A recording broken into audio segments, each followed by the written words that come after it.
hitting the Pine Rivers Darts and Sporting. It's the same format you know and love. $20 entry, round robin into knockout, stream live all night on Dartstream Live. Coming to you from one of the biggest and best looking darts clubs in Queensland.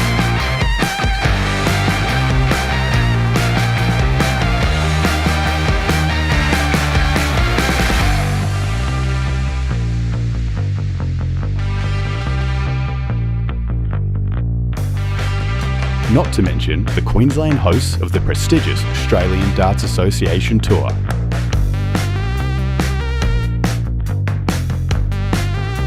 Brought to you by Australia's #1 stream and commentary team.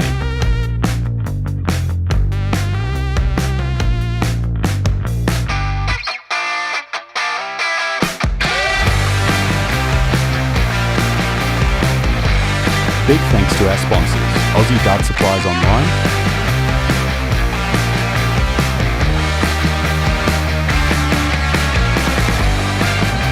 Haley's Carpentry Services,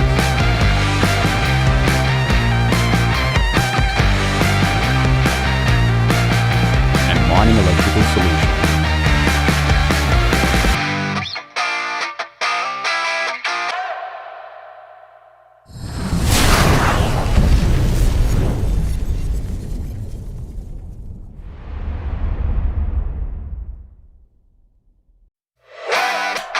It's here.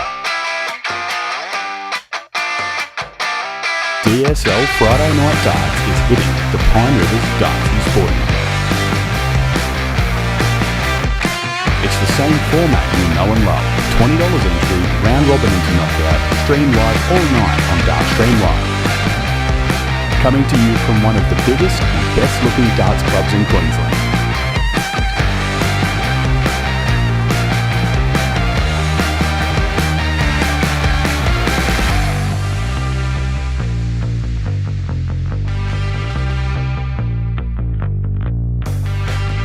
Not to mention the Queensland hosts of the prestigious Australian Darts Association Tour.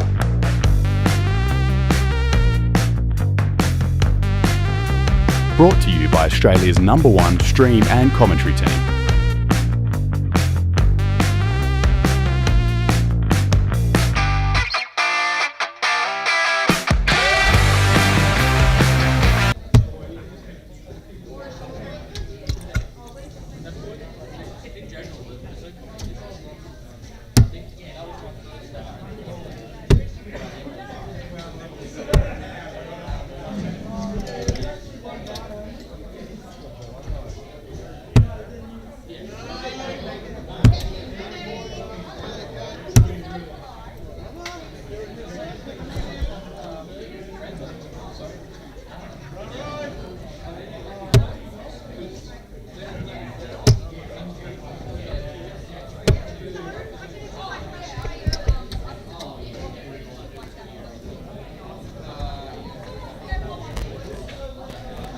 Check.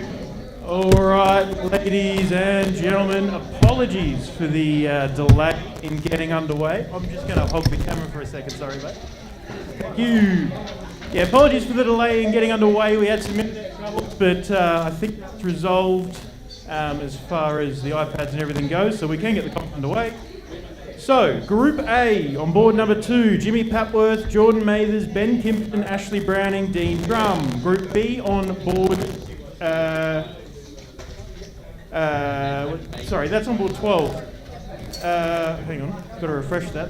Got myself confused there. Yeah. So Jay Whitworth, Aaron Garner, Wayne Leslie, Jaden Wedemeyer, Rowan Edwards, and Robert Oakman is the streaming board 12. Group C, board 3. Board 4. Kelly Blair, Aidan Vanderwell, Aaron Jackson Morgan, and Matt Ivey. Group D, board 5. Noel Ross, Tyler Horvat, Luke Day, Damien Blair, Josh Saul. Group E, board 6. Tristan Bognar, Mick Lacey, Ella Mathers, Cooper Dalton, Nathan Marr. Group F, board 7. Nathan Thomas, Cyril Larson, Scott Mitchell, Colin Hatfield, Joe Salkavist. Group G, board 10. Yeah, 10. Glenn Patterson, John Rankin, Adam Dean, Mike Nielsen, Damon Bratley. Group H, Board 11, Darren Carr, CJ Robertson, Lincoln Moreland, Jamie Rundle, Rosie Ostrovsky. Group I on Board 3, Conrad Buhner, Isaac Polgrange, Stuart Heath, Chris Hall and Dave Smith. Group J, Board 13, Tom Schroeder, Gary Thomas, Toby Goodmarsh, Thomas Pascoe, Dean Dixon. Group K, Board 14, Dita Bunner, Kate Henry, Josh Horton, Bob Schroeder and Cameron Wold. And Group L, Board 15, John Ohm, Annette Mason, Paulette Meechin, Dave Milnes and Connor Smith. Games should be up on the iPads, best of 3 all the way through the round robin, and it'll be top 2 off of each board into the knockout phase of the comp.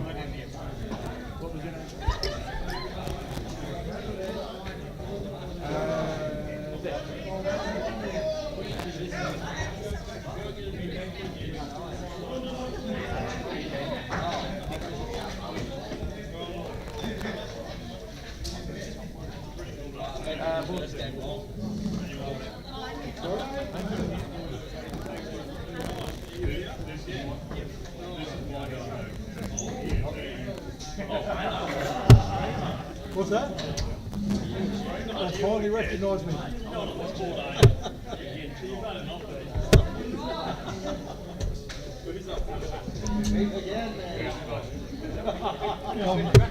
like I've got a tour.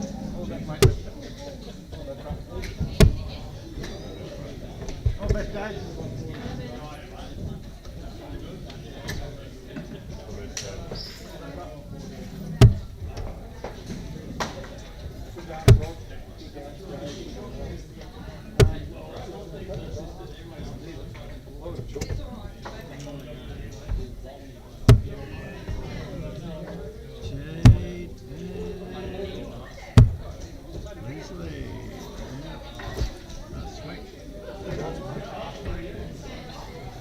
What do I do here?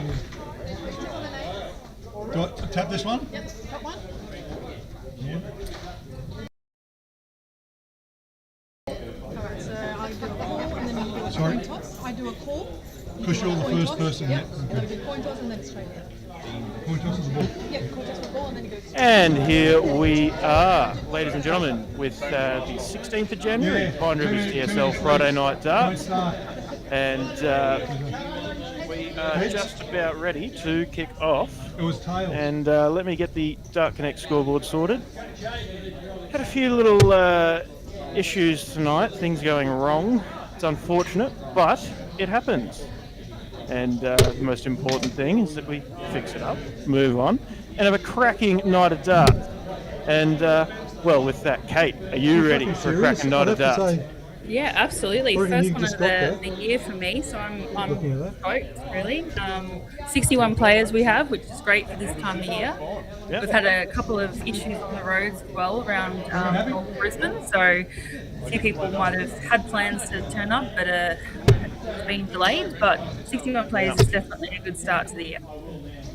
Absolutely. 100. So we've got 12 groups, folks, so we're just working through that at the moment. We'll take you top 2 off each group. Most groups have 5 players. We've got one group that's got 6, which is going to be on our streaming board, actually. So that will be Group B. Yeah. Which is great. Makes it a little easier, means we've always got something happening. Even when the last games are going on, they're always going to be on the streaming board. Yeah, absolutely. And they have already kicked off. We've got first game up, Jade Whitworth, Robert Oakman. Jade throwing very well to start the leg with 120 average so far, but yeah, let's just see how this one goes. Yeah, awesome. I'm just going to leave you with you for a minute, Kate. I'll check on a few things, and I'll be back a bit later. No worries. Jade Whitworth here is a former Queensland State player, former Queensland youth player as well. So been around the game for a long time. Has a beautiful young family, and her partner Isaac is also playing in the event today. So he's over on one of the other boards. But Jade is a very solid player.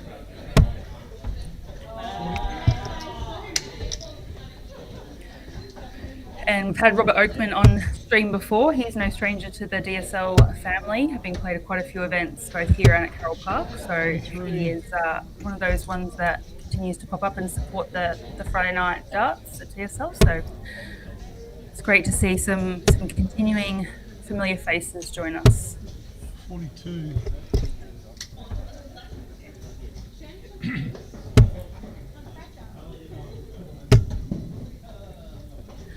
First 180 of the night. Ooh, just falling short. Beautiful setup there though. Jade on 88. There's a bit of pressure on this one with Rob banging in that 140. 60 needs, stays on the 16. So leaves us at 64. 48.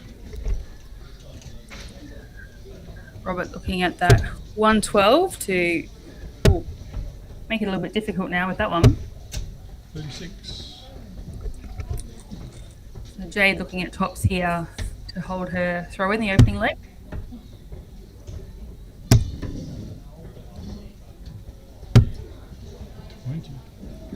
We'll just hit the wire there on that one. So Rob here with an opportunity to break throw early on, 76. Tops here. 56.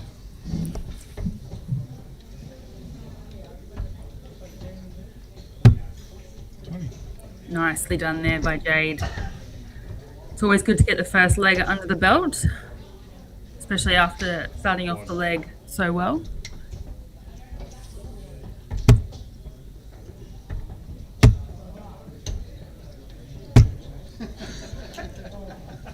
As we mentioned, we've got 61 players, so great turnout here for Friday night at Pine Rivers. As always, we are streaming on Facebook and YouTube. And if you wish to follow the matches, we are on Dart Connect. So just look for that DSL, Pine Rivers DSL Friday Night Dart, 16th of January, and you'll be able to go to the group play there and see those matches.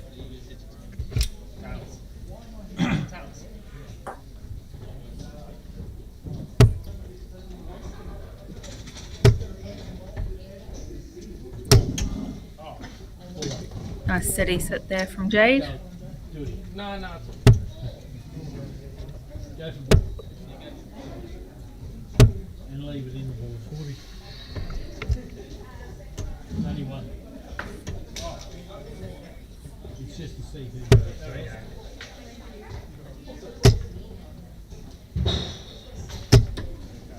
Yeah, lovely that's there.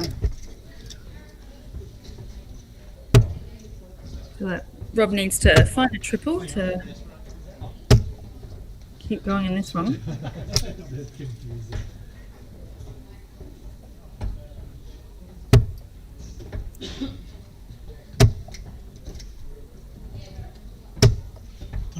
Yeah, beautiful darts again there by Jane. She's throwing well, definitely.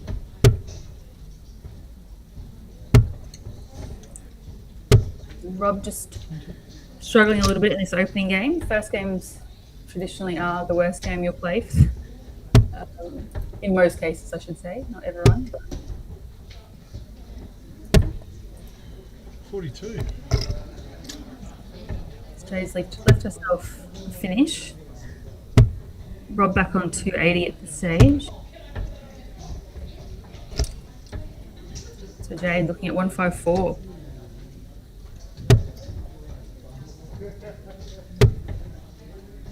Ooh, just missed that triple 18. First one was a beauty. 138. Yeah, stunning darts there by Jade. 138 to leave herself 16. Has a few darts at it as Rob is back on 220, although 100. banging in a ton there puts him on a finish should he get a chance.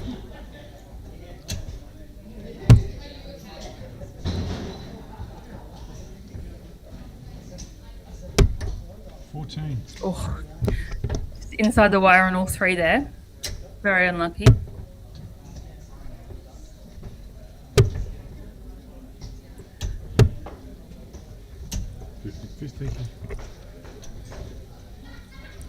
So, Madhouse, double one.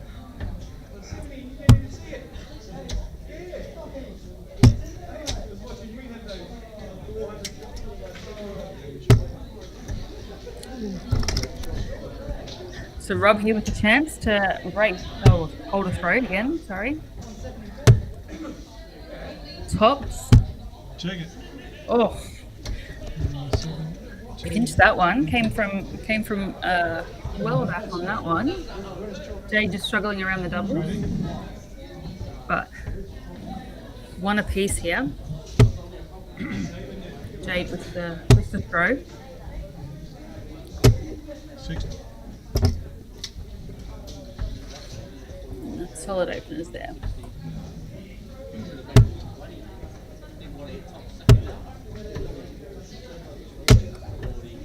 And 16 reply from Rob.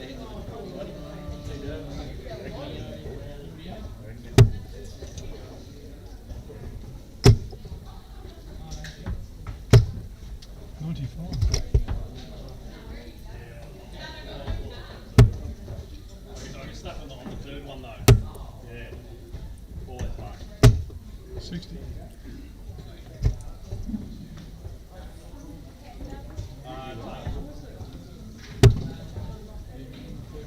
Ball up there. 43. Spinning all around it there. Both players still keeping it really solid at this stage. 80.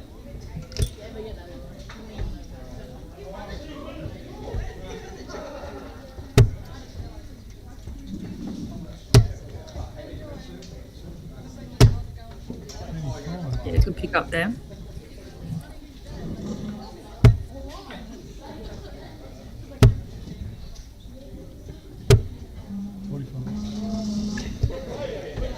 Jade with a bit of an opportunity here to set herself up.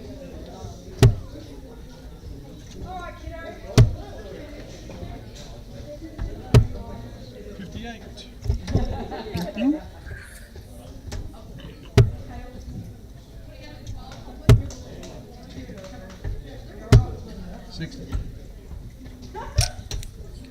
Solid again from Rob.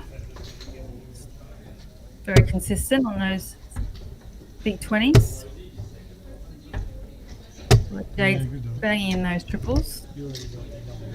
Nice ton to leave herself 60. Rob back on 196. Oh, doesn't leave it at handy, so Jade will have at least a couple of walks at this one, should she need it. 20 for tops. Just scoots outside. Double 15. Check that. And done. Nicely done there from Jade. You felt that, you know, she threw the bit of dart. She had some great scoring. Was unlucky on her doubles in the second leg, but definitely showed her experience and her class in that game. It'll be the, you know, you do the 1, 2, 3 at the end after you put the score in. It'll be that in there. Oh, okay, I'll look for that. Cool. Thanks. It's been a while. So that's our first game done on the stream board. We've got a few other games obviously around the traps. We've got 12 groups in total, so if you are looking for someone in particular, jump on to Dart Connect and you can have a look through the group play stages there, and you'll be able to see who's on what board and follow their games a little bit through the matches link. Pretty good. Aaron and Wayne. My little partner in crime, Declan Bailey, is on the floor at the moment. There's a few techie things happening at Pine Rivers on site tonight, so he'll be popping his head in and out of the commentary box, I feel, for this evening. But if you're with us and you're on our live stream, whether it be on YouTube or Facebook, please feel free to send through some comments, send through some support for the players and who you think might take out the event today. I always love reading the comments. Outside. Outside, but further away. So our second game up on the stream board is Aaron Garner and Wayne Leslie.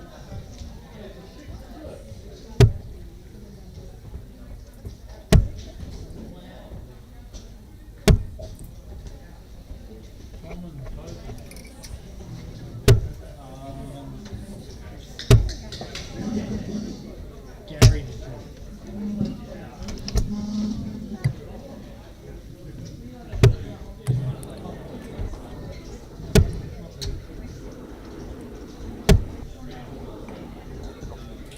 Nice start by both players here.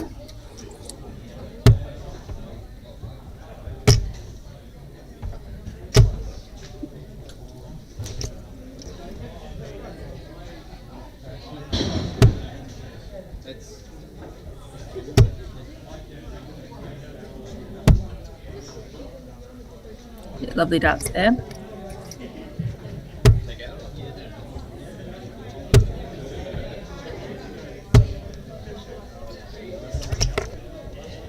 Pine River is definitely a good club to be at tonight with the heat that's currently in Brisbane and the humidity as well. I, for one, got stuck walking around Brisbane City earlier today, and at I don't know how, I think it was 80% humidity. It definitely felt a lot higher than that though, and it hasn't eased really into the evening. So Pine having such a great venue and full of those big air conditioning units you can see in the background there. It's one of the better venues to be playing in the sweltering Brisbane heat.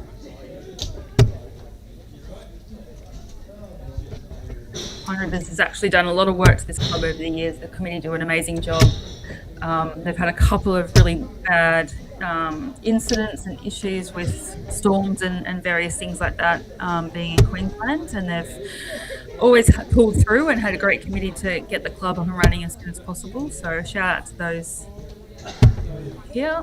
Ooh, as we hopefully we're going to look at a 147, but just sat inside on that double 18 there for Wayne. So yeah, shout out to the committee members of Pine, because they have definitely put in their fair share of effort to get this club up and running for players to enjoy.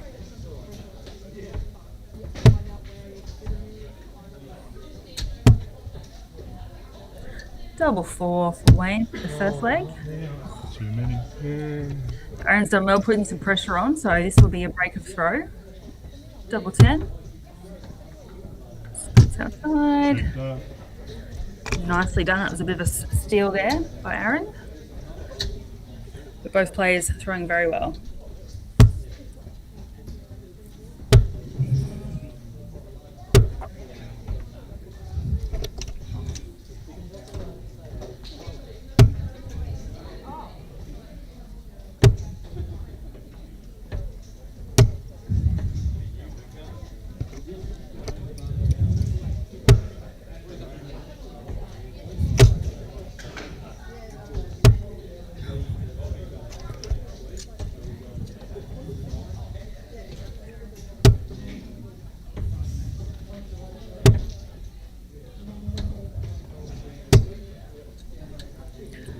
And DSL definitely hitting the ground running in 2026. There's quite a few streaming events that we'll be looking at, particularly in the first half of this year, which is great. So we've got the DSL Friday night Pine Rivers event this week, and also we kick off also at the Silver Sands over in WA tonight as well. So there's always something on. Every Friday night you'll be getting a DSL live stream event for you to enjoy. Where it may be Pine, Silver Sands, or Carroll Park. So plenty of options to watch some Aussie talent.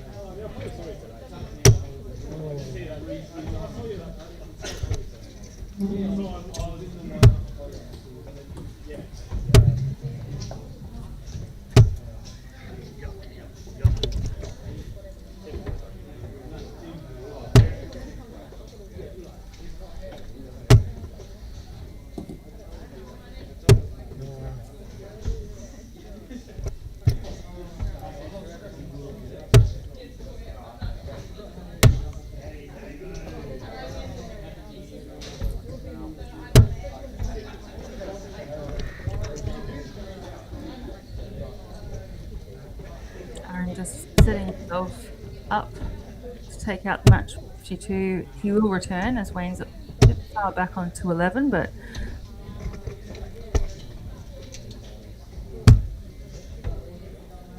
so that double 16, scoots outside and scoots inside. So Wayne has left himself a finish on 152. It's phenomenal. He had a shot at 147 in the last leg and slightly missed out on that double 18.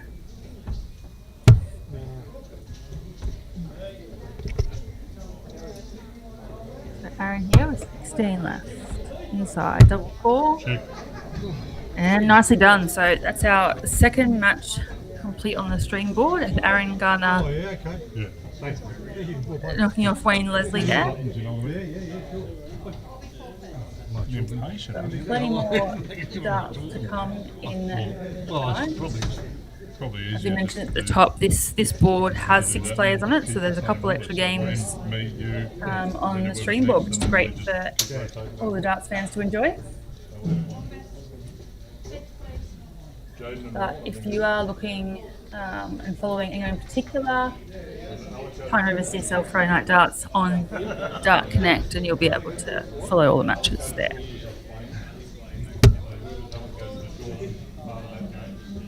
if we just talk in the same order, that way everyone's good for nobody.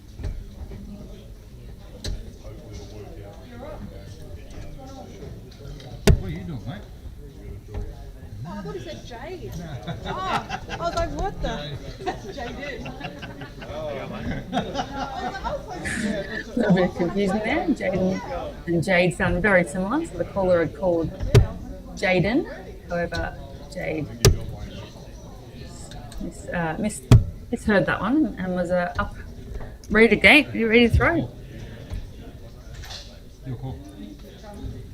So here, our third game up, we have Rowan Edwards taking on Jaden Wiedemeyer. Got that.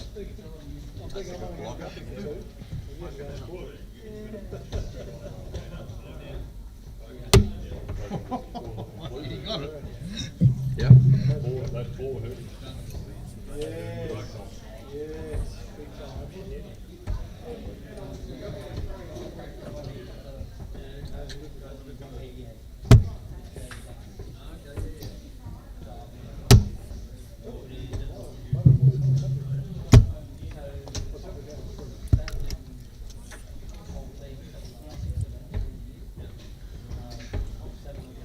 If you are new to the DSL format for Friday Night Darts, it is essentially a singles event run in isolation every single week. So you can just show up on one night. You don't have to commit to a full season or anything like that.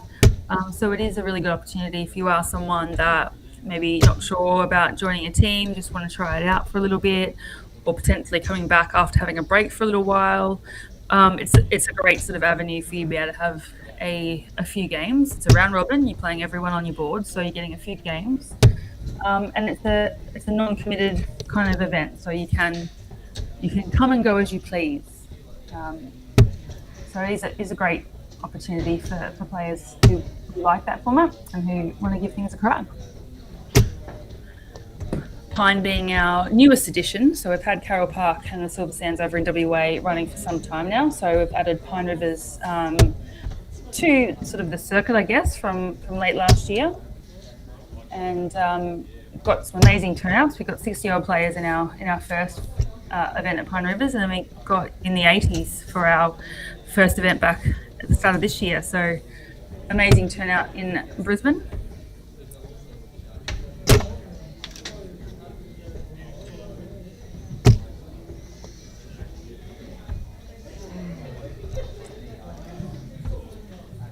But it is also a social thing as well. So if you just want to have a game, there's no pressure. You're not playing for sheep stations. You're not playing for for points or for your position in a team or anything like that. It is something that you can come and down and just have a good Friday night out and throw some darts.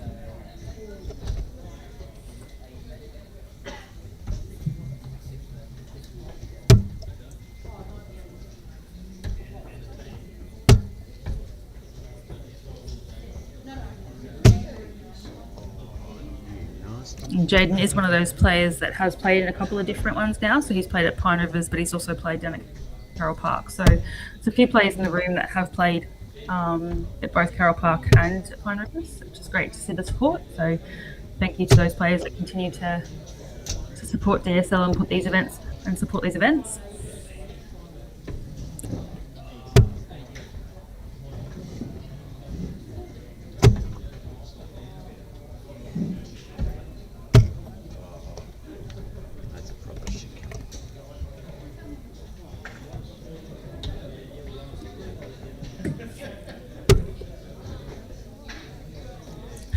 looking for the 25, and of course, Sudslaw get the ball. 15 left.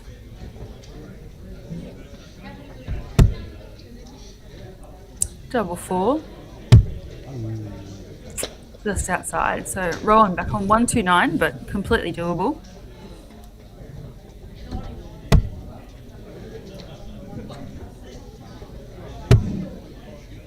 Oh, just sitting under that 20.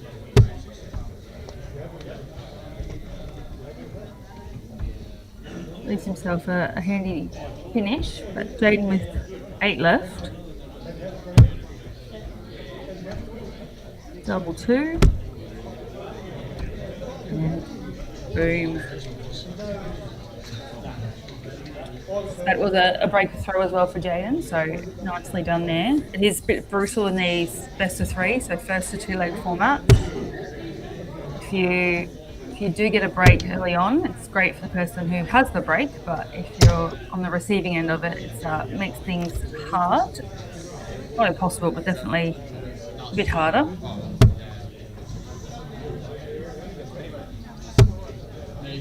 Sometimes you just need a little bit of luck to go your way as well.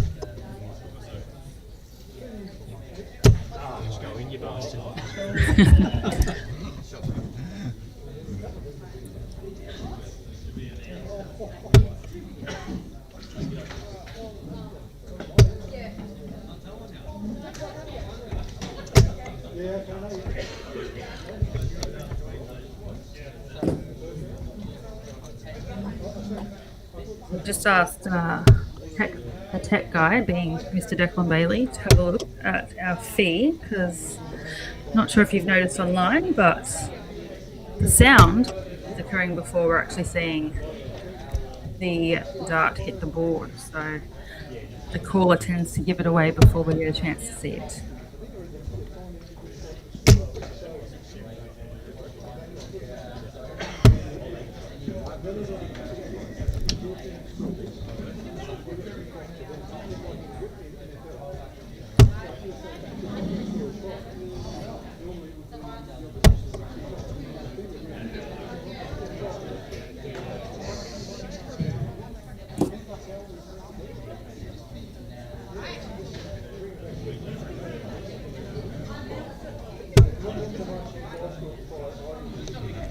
Hang on. Plus, just plus bottom right.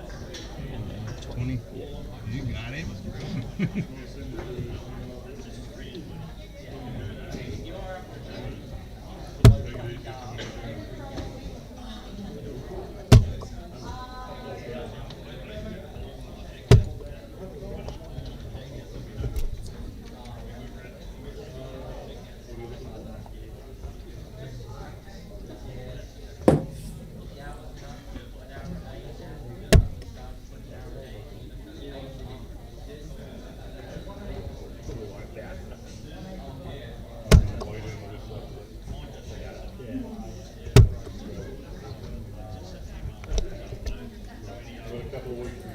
Jaden just keeping it handy, bringing it down, setting himself up for a finish. Rowan's a little bit back at the moment on 2 and 5.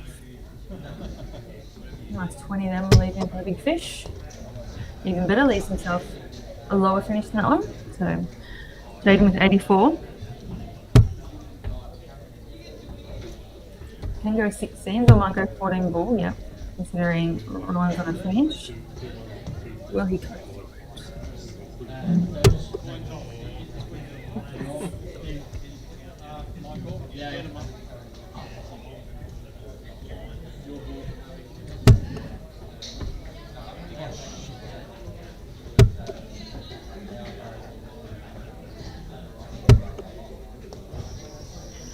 Jaden here looking at 25.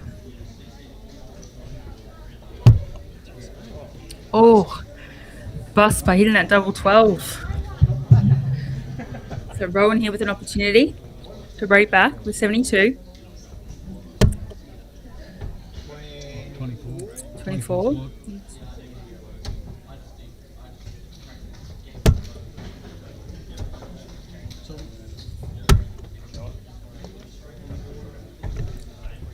Bang. Steals it back.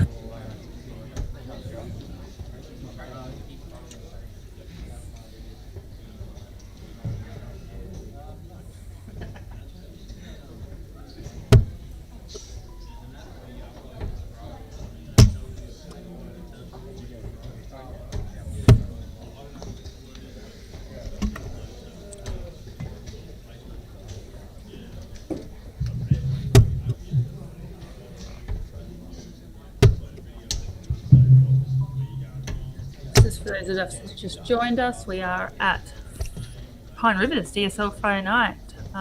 Second event for Pine this year so far, so after being here a couple of weeks ago. So we have 61 players across 12 groups, and you're looking at Group B here, which is our stream board. We have a bit of a cutthroat, so traditional DSL Friday night darts format being best of 3 in the round robin. So it is a little bit cutthroat with the top 2 going off each sheet through to our knockout stage. So we've had a couple of games already up on our board. So if you do want to check those out, feel free to jump onto Dart Connect and you'll be able to see all of the matches and the group placings as well. But been some solid darts so far that we've seen on this board,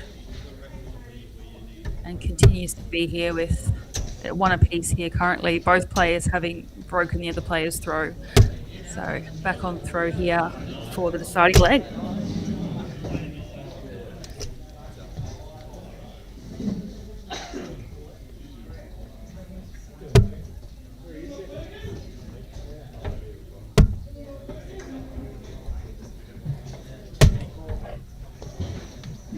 If you are joining us, feel free to say hi on the comments and give us a shout. We love reading the comments.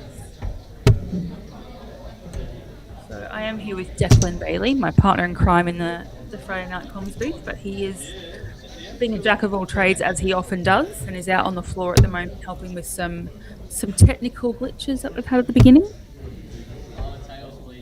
But all seems to be working really well at the moment. If you notice anything, please give us a shout out in the comments and we'll try and resolve.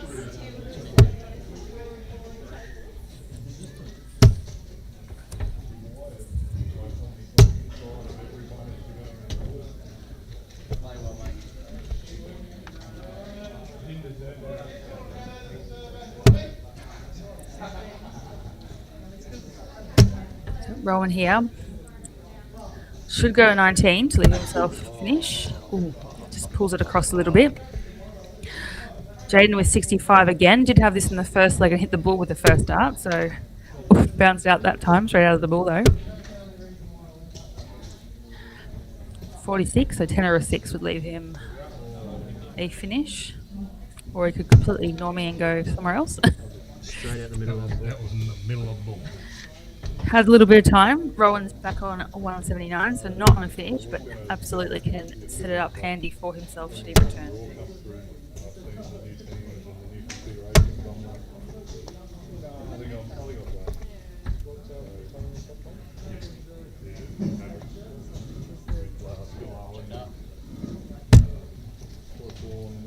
Nicely done Really there by Jaden Meganson, is it there?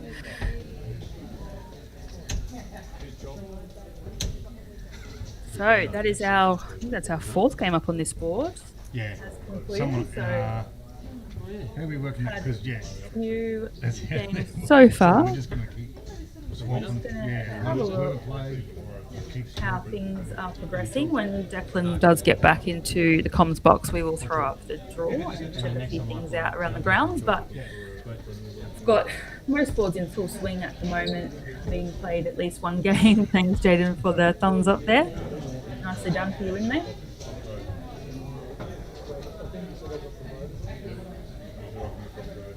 Just gonna do a little refresh of our group play round robin.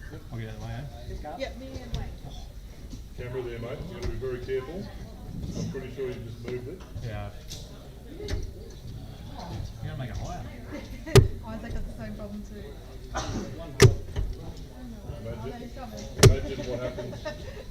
Definitely is the board to watch. Looking at the averages and everyone averaging over 58 at the moment. So some quality games on this one. Got Declan on the screen. Hello, Declan. That's a very close view, Declan. That was a very close view. No.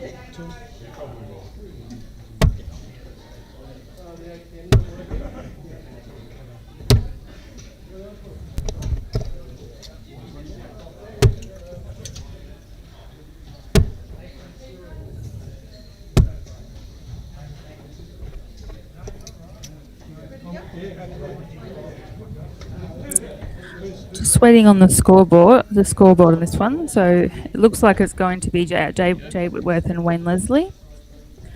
Jade with the throw. Yeah. Stay through at the ball.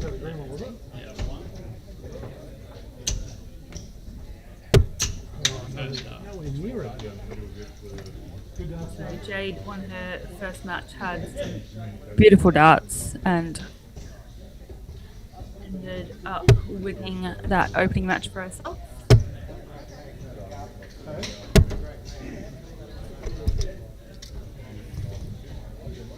Wayne played his first one, was very unlucky. Had a really nice average, almost 147 checkout, just slightly dipped inside in that double 18 in the last dart, but definitely had a solid game there.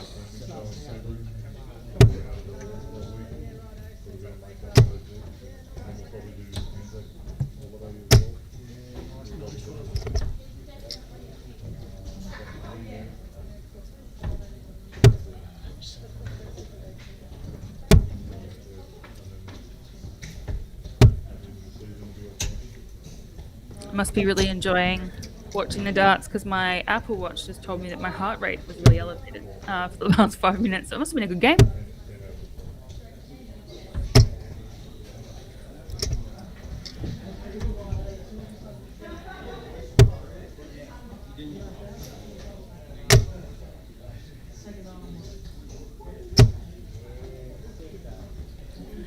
A lovely 140 there by Wayne.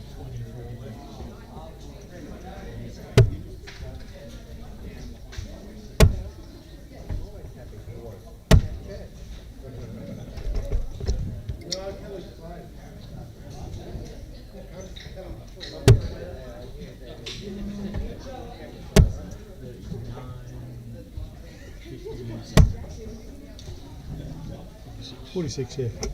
So Jade here with 255.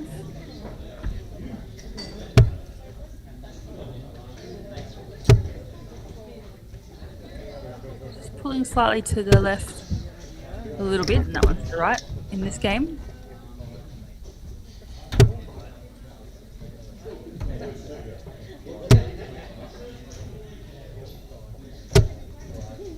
That's a silly dart.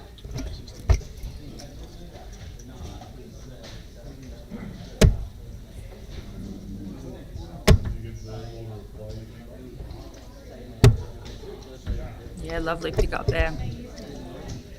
Puts the pressure on a little bit on this 132. And Jade is right behind. Yeah, nice starts there by Wayne. Leaves himself on 78. Should he return?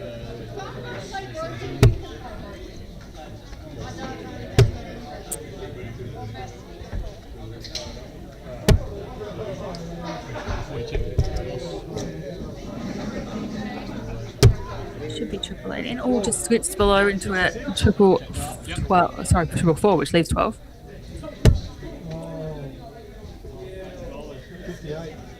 Yes, Looking at- 58 remaining. We're looking at that big 18 again. He does get to leave himself top should he return. So Jade with 104 opportunity. That's the unlucky thing about going for a 20 when you've got that 104. If you scoot into a 105, you are essentially not leaving yourself a finish with the 2 darts in your hand. So you're leaving yourself either 99 or 103. So it does create some problems. However, if you went to the bottom of the board, if you scooted into a 3 or a 7, if you had 104 left, you've still got a 2 dart combination checkout opportunity. So thinking about all those things that you can do to leave yourself and maximise your chances of having a shot at a double, really.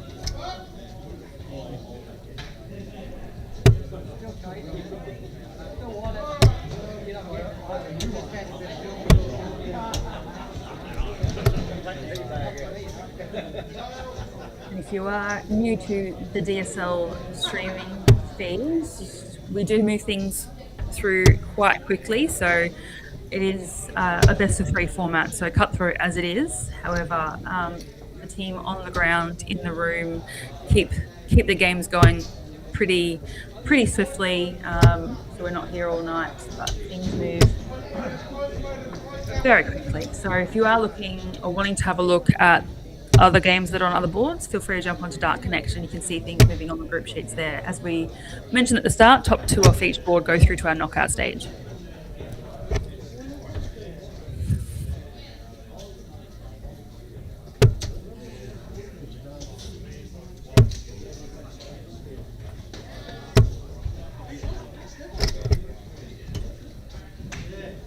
Wayne here looking to leave himself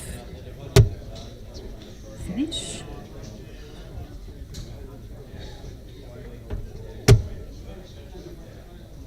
Just sticks to the left there. So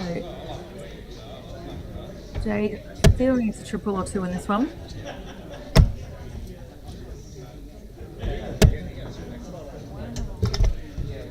Has just struggled to find her range in this game. The first game she played was beautiful to watch and was very solid darts indeed, but this one just lost her range a little bit. And Wayne not having any trouble with that at the moment.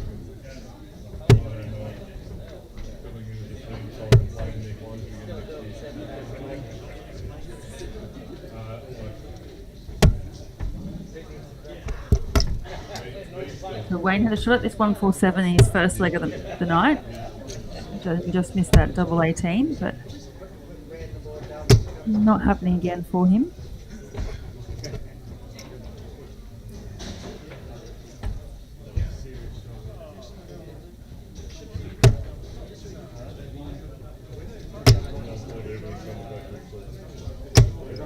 Yeah, lovely darts. That's the Jade Whitworth we know. So 85 left here for Wayne. Tops. This would be a great checkout. Just pulled that one a little bit. Might have rushed that dart. So Jade with 98. Beautiful first dart. Double 19. Oh, so close. Oh, amazing darts. Very unlucky there. Tops left for Wayne to take this match. Oops, scoots inside, double 19, same target, same result. Both players just clipping that double 19 wire. Jade opts to split that, double 16. Oh, big 7.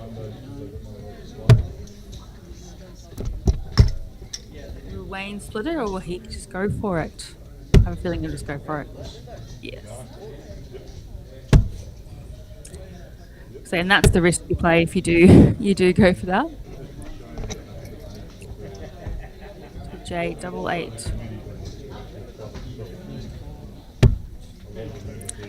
Yes, that's the break back now. So back to 1 apiece. Jade won the ball in the first leg, so she will have the walk in this last leg.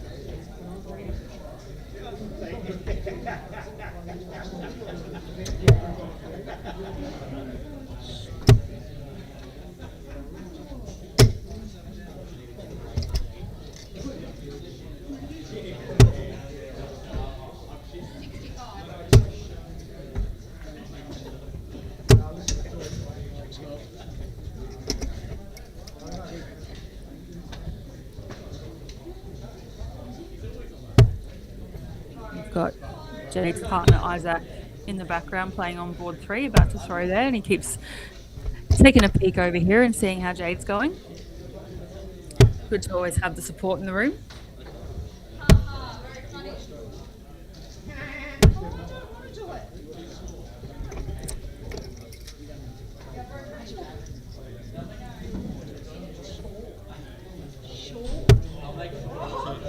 You chalk this one? No, it's written up here. Oh, okay, yeah. Do 2 chalks. So, Tom and Gary. through the coins off. Have you used it? If you're wondering where Declan Bailey is, if you're missing those docile tones of Declan's voice, he is on the ground at Pine Rivers in the club room at the moment, just helping out with a few things. Fairly newish kind of format for the Pine Rivers crew. So great to have Declan on site lending a hand there, which means you're stuck with my voice for most of the evening. So sorry.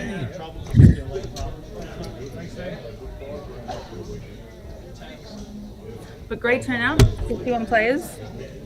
And considering it's still school holidays, it's still the Christmas breaks for some people, we've had issues on the roads all around the north side in Brisbane today. So great result considering all those factors. So thanks to all those players that have come along and shown their support. Wayne bangs in another 140 for this match.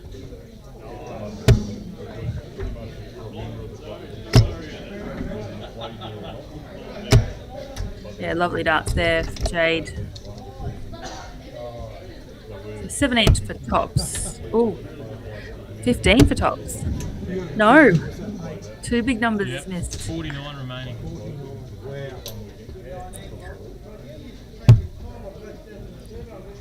So Jade here with the opportunity to take the match. Should look at 14. She generally likes the tops. Double 10. Just scoots inside. So Wayne here, same target, double 20. And makes light work of it this time. So Wayne gets his first win on the board. This draw, this particular board with our stream board having 6 players as well is shaping up to be a pretty interesting board, especially with only 2 players going off through to the knockout. So I have a feeling it might come down to the wire this one. A lot of players throwing around the same average. So we're around the 59 to 74 average on this board. So quality darts we're seeing here, darts fans. And yes, some great matches so far. There's also some quality around the room, so I'll wait for Declan to come back and we'll do a little bit of a walk around the ground, but if you are wanting to have a look in the meantime, you'll see all those match results and averages on Dart Connect. Got a couple of juniors in the room as well. A couple of our Queensland reps have just come back from the Australian Championships, so great to see them still wanting to play darts, especially after playing for a week. It's great to see those players still wanting to show up and have a game on Sport Friday night. So shout out to our Queensland youth who did so well at the Championships. 25. And of course to Mick Lacey and Declan Bailey, who are both in the room as well. So Mick obviously as our junior youth captain and Declan as our youth manager did a great job with the team at the Championships.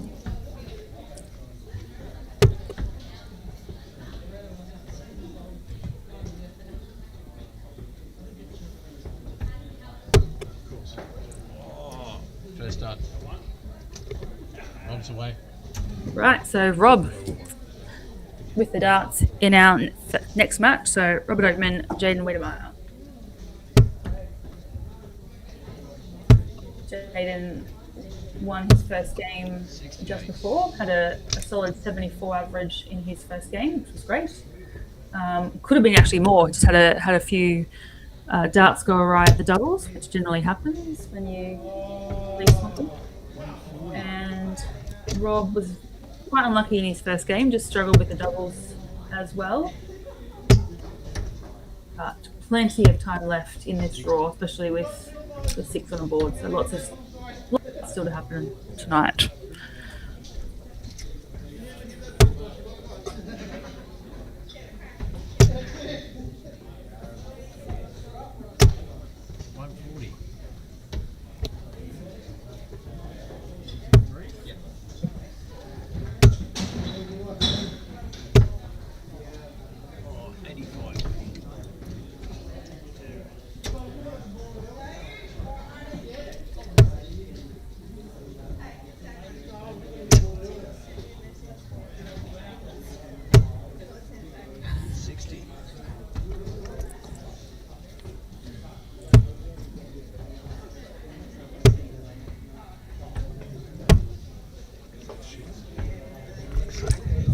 Jaden here looking at 161.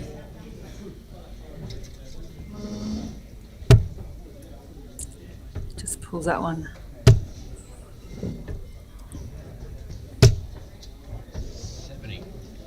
Got a little bit of time, sets himself with up the 2 dart combination on his return. Rob back on 264, but could put some pressure on, which he does. Beautiful darts there by Rob, the 140. So Jaden with 91. 3, so 88. Goes the right way considering Rob's on a checkout. And leaves himself 8 on his return, or should his return. Rob looking at 124, we'll go the 14, should go the 14. No, didn't. Prove me a liar.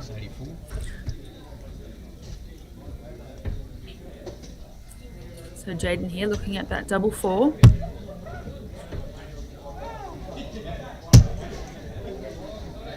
Nicely done there. Very critical break. I know we said it at the start and say first to 2 legs, so cutthroat. And getting a break of throw straight up definitely makes you breathe a sigh of relief, I think. Next.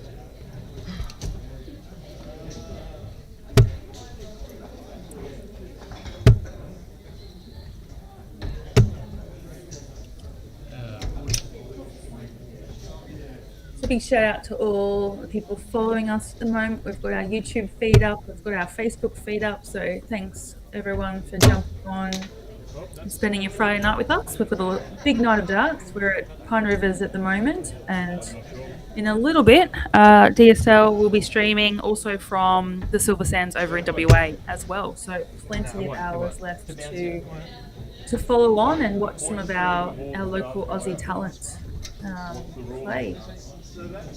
It's in 62. And if you're wondering why Declan's not in the commentary box, as you can see him on the camera right now. He's in the room, just floating at the moment. As mentioned at the start, there's a few.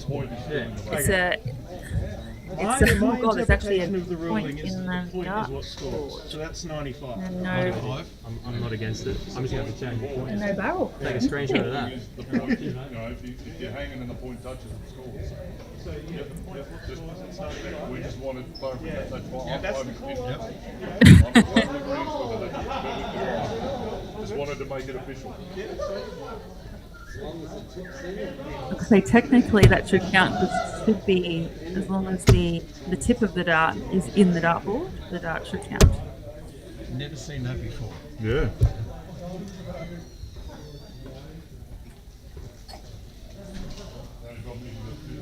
But as I was saying, that's why Declan's out running around the floor at the moment, because it is a fairly new format to Pine Rivers on a Friday night. So he's just lending a hand to ensure things are running smoothly and everyone sort of knows game rules and everyone knows what they're doing really, and that the games are continuing to move through the draws. Yeah, well, look, there you go. That was an interesting walk back to the commentary room. With I did see that. The most unique question I've ever been asked in all my time of running tournaments. But I stand by my ruling. What do you think, Kate? Well, that's what I said. I support that. The rule really states as long as the tip is in the board, it counts.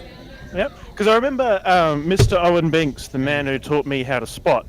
He did a TikTok, as he does many TikToks, basically going through that. If the point breaks or the point remains in the board, does it count? And I think he said that like the referees and the PDC were 50-50. So if the refs in the PDC can't make a choice, then I've just got to make one, I suppose. And I like the idea that the point is what counts, because, the only way that like as Rob said as I walked past, if the dart bounces out and catches, as long as the point's touching, that's what scores. Yes. Yeah, absolutely. We've seen it a lot of times where darts have been resting on other darts, but the tip is actually not touching the dartboard, and therefore it does not count. So, the logic says that it should count if the tip's there, and as long as the dart is being retrieved by the individual who threw it, therefore it should count. Yeah. And anyway, thanks to the wonders of modern technology, without endorsing any brand in particular, the quick change point system meant that Jaden was able to get right back into the match and actually win that 2-0. Yeah, absolutely. Without skipping a beat, Jaden played absolutely incredible in that match. He did play really well in his first match as well with a 74 average, but just his doubles actually cost him a little bit on the averages in his first match, but his scoring was still right up there. So he's definitely one to watch in the draw tonight. Having a little bit of a squiz, we obviously haven't done around the grounds because you've been leaving me to fend for myself. Apologies. Just, lots going on tonight. That's fine. There's been some quality matches on this board, so I'm just saying this has to be the board of the night. The lowest average on this board is a 64 at the moment, so all quality matches. And look, I'm not going to be up myself, but the benefit of me being here to assist with the running of the tournament is that I know how to pick a board, to be quite honest. You've had plenty of practice at it, though, to be fair. I have. And I was actually just singing your praises before your entrance into the commentary booth. So. Oh, well, thank you. Hey, very quickly, let's say a quick g'day and do a very quick around the grounds. Sure. Are you able to read those names and read them out? Can't see them. Okay, I kind of barely can. Group A, it's Ben Kimpton, Jordan Mathers provisionally through. Group B, Jaden Wedemeyer, Aaron Garner. That is, of course, our streaming board. Group C, Aidan Vanderwill and Matt Ivey provisionally there. Top two through each group, of course. Noel Ross and Damien Blair from Group D. Group E, it's Tristan Bognar, Mick Lacey. As you'd kind of pick on paper, realistically, that's a pretty solid group. That was probably my second choice, but I was like, they're all Carroll Park players with Cooper, Ella, and even Nathan Marr. So I was like, we'll see him in 2 weeks when we go back there. Group F, Scotty Mitchell, Cyril Larson. Group G, John Rankin and Mike Nilsson. Group H, Jamie Rundle, Darren Carr. Group I, Stuart Heath, Dave Smith. Group J, Gary Thomas, Toby Goodmarsh. Group K, Josh Horton, Dieter Buna, or Bunner, as Mr. Clegg from Darts, New South Wales referred to him. 41. Where are we? Group L, the last board, is Annette Mason and Pavitt Meechan, a new player who has quite a unique name. 41. Yeah, and we've missed just 6 starts of the first leg. Hey, that's not bad. I've done much worse before. Oh, yes, you have. But I'm also interested to see, obviously, Mick Lacey, Tristan Bognar. Like last week, Mick was captain of the Australian the Queensland youth boys team, and Tristan was obviously in that team. So, player playing captain. Interesting. Yeah. Well, look, not just that, but in fact, that was the final of the Carroll Park Tuesday night Super Singles last November. Wow. Tristan absolutely demolished. Sorry, Mick, but it's true. Because I played Mick in the quarters, and he made quick work of me, and then he beat Jimbo. Yep. I think he beat Jimbo, and then played Tristan and got smoked. To be fair. There you go. I'm like, at what point does the captain go, stuff you, you're not playing the singles when you go away because you've beaten me too many times? I actually did my research into this. So I actually just wanted to take a minute to give my shout out to the Australian youth and the Queensland youth players. So Queensland had a phenomenal championships. Tristan was second in the averages with a 71.62. Dieter third in the averages with a 71.56. So literally very minimal between them.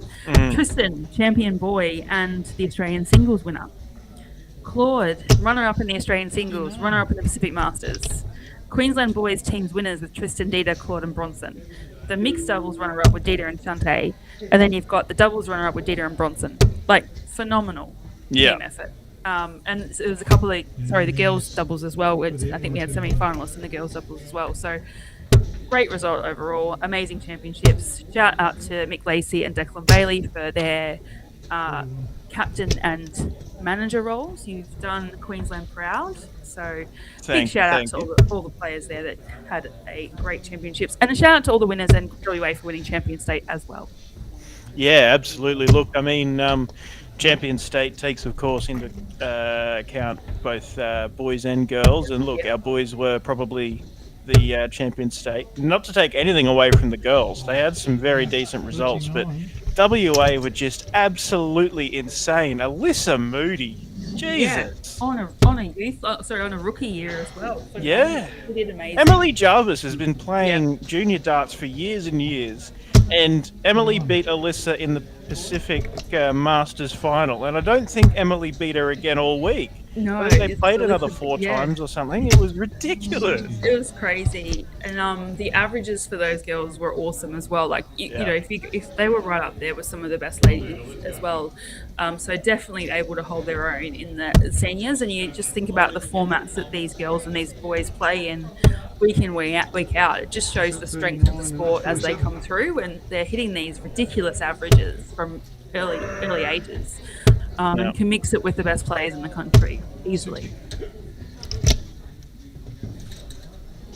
And it's nice to see a couple in the room tonight as well. So I gave a shout before to some of the guys that are there, and obviously we've got Ashley there as well. And it's just nice to have a couple of youth players coming along and showing their support continually for this as well. Yeah, definitely. Like Ashley came 5th, so was I suppose technically reserved for the girls team. Young Lincoln Moreland did make the top 8 as well. He's him and his family have come down from Gympie. Quite the trek. Young Damon Bratley, I think Damon made the top 8 as well, but didn't quite get into the team. So, great to have such, strong young talent here. And as I was going to say, as Declan, as you and I are both former youth players, it's nice to see the youth of today are in great hands, and the future of our sport is well and truly on track. Yeah, absolutely.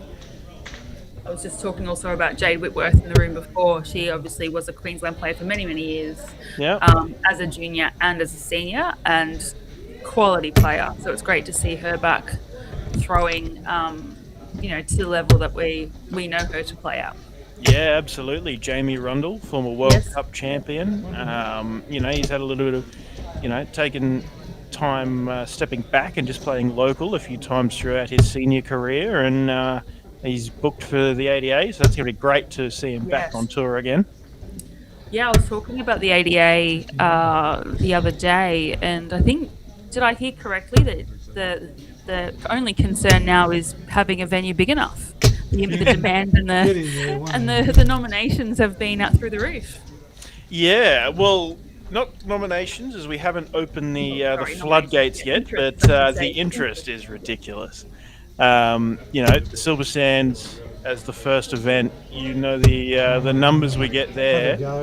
I've been talking to Ben, can we increase capacity in this way? Can we do this? Can we make sure we got this? So we're certainly, on the keeping an eye out about how many players we're going to get.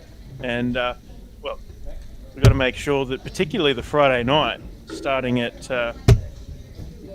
Friday evening, I think it's 5:30. It'll all be confirmed on when it all comes out on the poster and such. But just you don't want to be there till 2 a.m, back for 9 o'clock the next morning. Check it. So well, making sure that the comp runs pretty quick. So the best, one of the best and worst things about when you read from home is that when you do WA with the time difference, which means I'm either logging on at 9 p.m. To start my shift, or I'm finishing well into the early hours of the morning. So, but wouldn't have it any other way because the quality over there is definitely worth it. Yeah, absolutely. Well, I suppose the good thing about when the whole weekend is in WA, and it was kind of like when we did the mixed, right? You're finishing late, but you're starting late. You're just offsetting by a few hours.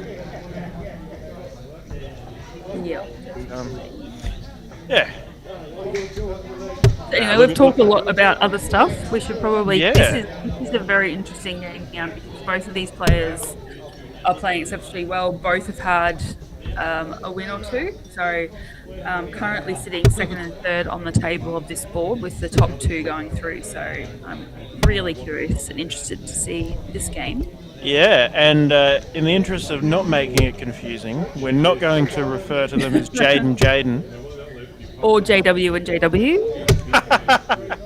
True. You missed it before when Jaden was pulled, but Jade got up to throw and was practicing because it was so close to the Yeah, I'm not talented.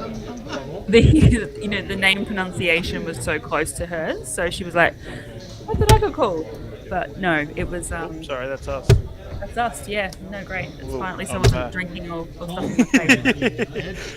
Sorry, I'm getting the hang of the keyboard controls again. Hang on. There we are. I think Ben. Jaden to throw. Actually, for the you've done that to me before as well. You've crossed. Oh, absolutely. But Ben did it to me. I came on for Silver Sands and commentated last minute. I think I don't know what happened, but I come on and I said, I will come on providing you do not show me because I'm in my PJs. It's like midnight. I'm not ready for camera, and stitched me up completely. Yeah, that sounds like Ben. Yeah. But that's what you guys do. It's Friday night. Why not? Well, that and also we are not professionals and mistakes happen.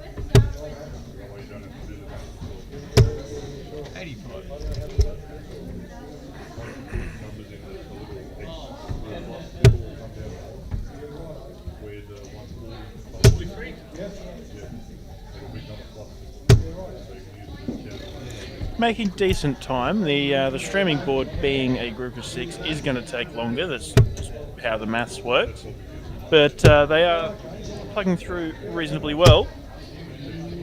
Then once we get to the point where one of the boards in the immediate vicinity is empty, we'll be able to spread some extra games across, get it all moving quicker. But yeah, considering some boards of 5, everybody's played 2 games. There's also Group B being the board of 6. Also, everybody's played 2 games, so making pretty good time. Yeah, I mentioned it before. For those who are new to the DSL format, it moves fast. You know, best of 3, pretty cutthroat in the round robin stage. So yeah, games move really quickly, and people just get on with it, which is great. I mean, you guys get to see a lot more games, and when players and supporters and things like that aren't in venues too late into the evenings. Yeah, absolutely. It's you've got to be focused on time. You know, it's a Friday night. People don't want to blow out their entire weekend with playing darts on a Friday night, plain and simple. So you want to be here, you want to have a good time, but you want it to be fairly quick. Absolutely, and if you really, well, just watch this first because, no, 140. If you are wanting to continue watching darts till well into the evening, we do have our Silver Sands Perth event kicking off shortly as well. So you'll be able to float between the two should you be interested in both. But when this one wraps up, you'll be able to switch over to the WA event and see through to their concluding stages as well. He's thinking about it. 64 left with a dart in hand. I would stay. And he does it. He fills it up this time. 140, 180, Jaden Wedemeyer. 120 now for Whitworth. First dart's good. Oh, single 19 to set up top. Should be gutted, but good lead. Double 2 now, Mr. Wedemeyer. Why is Pat on the phone standing behind the stream board? Jaden takes that one out. He gave a big wave before to the camera, so I don't know if he's on the phone to someone going, "Look, Mum, I'm on TV."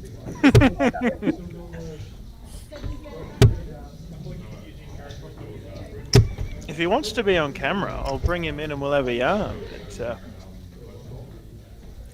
he's all right. He's Mr.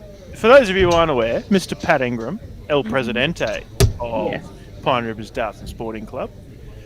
So, well, he's within his rights, really, to stand there in the fray with a streaming board.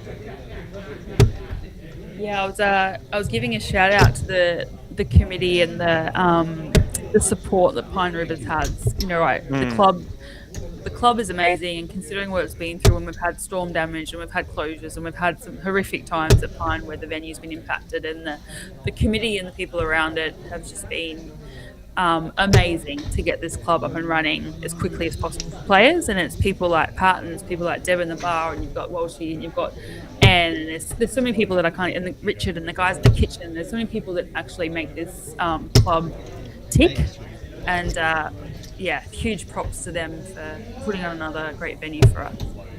Yeah. Yeah, absolutely. It's you know, we love what we do here at DSL, but it's not possible without the incredible hospitality and assistance of these clubs, Pine Rivers and Carroll Park, of course, when we're over there. Back there in 2 weeks, but we're back here again next week. 84 last time around. It was the first event of the year. 61 here tonight. I reckon we're in for another big one again next week, and then it'll be alternating weeks from there. Yeah, I was sort of saying at the top of it, I think 80 odd for Pine was the record for DSL Friday night so far. Yep, I think Sands it at 81 previously, yeah. and 84 completely blindsided us. Like, we were like, oh yeah, probably a good night, maybe 50, 60 players. Yeah, cool. Nope, 84. And we were late to get going with the nominations. So I think we started all in all about 20 minutes late. Yeah, I definitely thought being, like, it was the 2nd of January, it was, you know, peak of New Year's and people on holidays and all that kind of silly season. Definitely didn't expect the numbers that we got, but when you sent the numbers through, I think I almost fell off my chair. It was awesome. Well, I was sitting there helping take names, and I nearly fell off the chair when I saw the light up out the bloody door.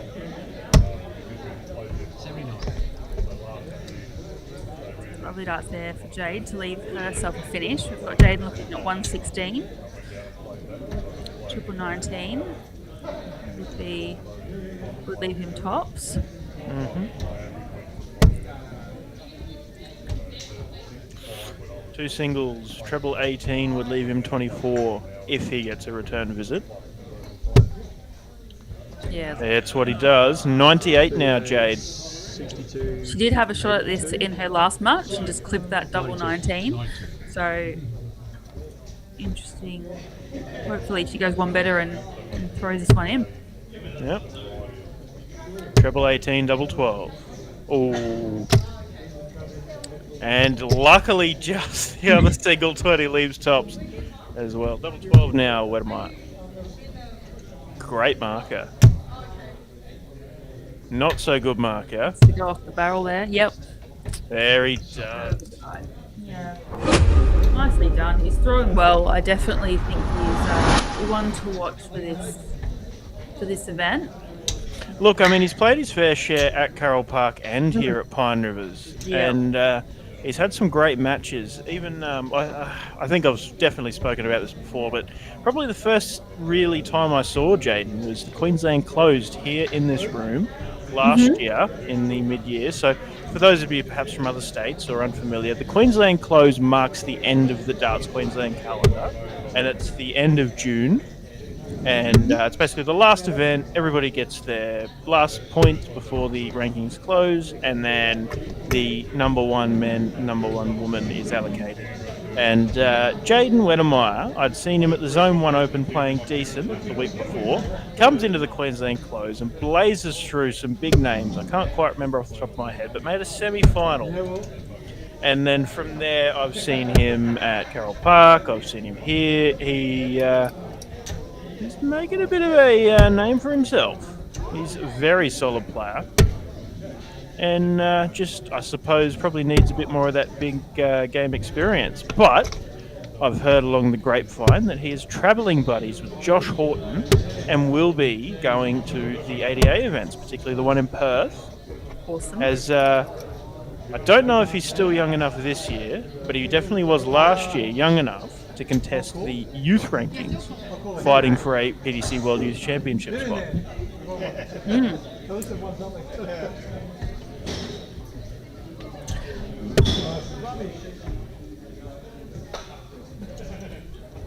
And Going since to we're the bottom talking right. about the UK, we do need to give a shout out to Adam Leake. Oh, absolutely. What a brilliant year. Like, honestly, I remember I was at Carroll Park for the ADC qualifiers commentating on that event. We had obviously had Brandon Wheating and we had Adam Leake and Gordon Mathers, standout performers throughout the weekend. Yeah. The final of the last day was Brandon Wheating, Adam Leake. Brandon won that, and but if he had have lost that to Adam, it would have been a count back to who would have got through. So they were so close coming into that last match that the great people at ADC and globally gave Adam a spot into the ADC global event. Yeah. So obviously he came over for that, but did the Motor Series as a bit of a warm up to that as well, and then played in the Motor Series and decided to stay for Ali Pali and watch that and support that, but then decided to stay for Q School. And wow, was it day 1 or day 2 of the second round, he got his tour card. Yep. Amazing. Has no idea what he's going to do. 'Cause he's Yeah. But shout out to Adam. You know, he has been a great follower of the ADA. He's been a great supporter of DSL in the events and the ADC Yeah. as well. He's been traveling around the country trying to play as many things as possible, and he's gone over there, put his hat in the ring, and he's come out with a tour card. So Yeah. we're all behind you, mate. So proud of you, and 180 for Wayne Nice. Leslie. love Wayne. And can't wait to see you with your tour card and playing the circuit. Absolutely. I mean, we love Adam. Adam loves us. You know, he's messaging me and talking to me every time I see him. I love what you guys are doing. And I'm like, mate, we love what you're doing. And even more so, I messaged him the morning after. Obviously down in Forster, dealing with the teenage boys. I had to get my sleep in. I wasn't able to sit and watch him win the card, but certainly messaged him straight away the morning after. And I was just like, so proud, but so sad I'm not going to see you on tour this year. Yeah. And said, oh, well, looking forward to catching up in Wollongong. And he was like, yeah, wow, it's going to be good to catch up. Like, it's just so many of those things, I guess. He probably was aware that, but it's just it's opened so many doors, you know. He will be World Cup partners with Damon because it goes off PDC ranking. So as long as he gets a few dollars on his world ranking for the World Cup, he'll play that with Damon. You know, he should have, if history tells anything, then, or tops, no misses. If history tells anything, he'll be going into the World Series as an automatic entrant. You know, Gigi Mathers, Hopai Puha, all those players have had that before. So I'd expect to see Adam in Wollongong. And it opens a lot of doors. But by the same token, you know, he's kind of got to come out the gates firing. The UK Open is one of the biggest potential earners for new tour card holders. And qualifying for that is sort of happening from now for the next couple of weeks. He's got to get back over there. That event happens in Feb. And from there, it's, let's go. Get in there and, start firing straight away. So all the best, Adam. We love you, mate, and love the shirt, love the whole persona of what you bring as a dart player. Because he was going around the ADA and he didn't have his own shirt. He was just wearing different club shirts, whatever. Even when he filled in at the Modus Week, he was wearing, I think it was an SDL, Southern Dart League shirt. And then he got the league shirt done for the Global Championship. I think anybody who knows Adam knows he would have brought a great persona to his stage presence, and it's great to see it all sort of come to fruition.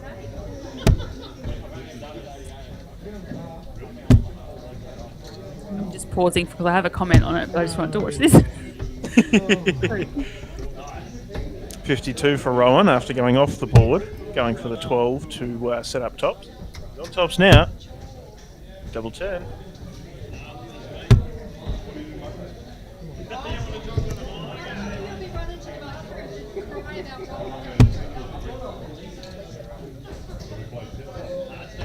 Busted, so double 10.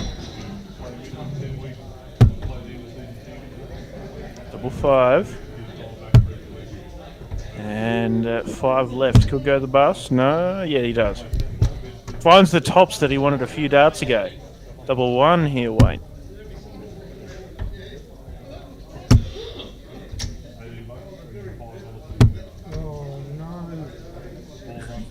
him go, "Oh no!" Oh no, Cleo, the condensation. Perhaps that's a joke for the complete wrong audience. My bad. Rowan pinches that one there with that double 10. No, what I wanted to talk about was leaks. And as someone that's lived in the UK and has seen many a British menu, I can tell you that leeks are one of the most popular bloody vegetables. Did you know it's the national symbol of Wales? So I anticipate Adam to get a lot of fans, especially from that World Cup. If obviously playing in that, but he's playing on the Adam tour. Leake versus Gerwin Price in Wales. Even with that's gonna be so good. I just it is everywhere you went in the UK was like leek bloody soups. It was like leek stews, pies, all that kind of stuff. And it's the symbol of Wales. It's worn on St David's Day, which I think is in March. So, it'll just be really interesting to see. Hopefully, with his personality and that surname and that shirt, that people get behind him and he gets a fan base over in the UK. Yeah, absolutely. Just But catching back up on into the some. ring. I was going to say catching up on some comments. Phil Millum says, great call, Kate and Declan, I'll be there, but Darts are going sideways at the moment. Look, mate, not going to lie to you. You're not the only one, and there's some people in the room who still turned up, mate. You never know. No, joking.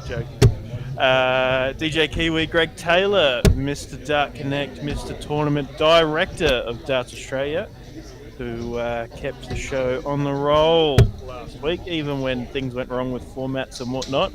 Got things moving again quick smart. So congrats, Mick and Declan, to lead Queensland Youth Boys to such a successful championships.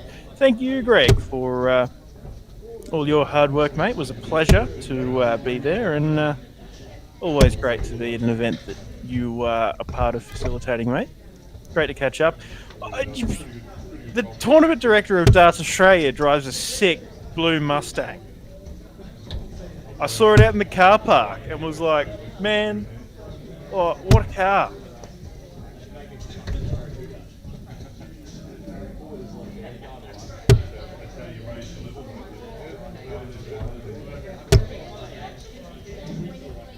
Wayne looking to set up a finish and finds a treble one, which means he will not. 144 now, Rowan Edwards.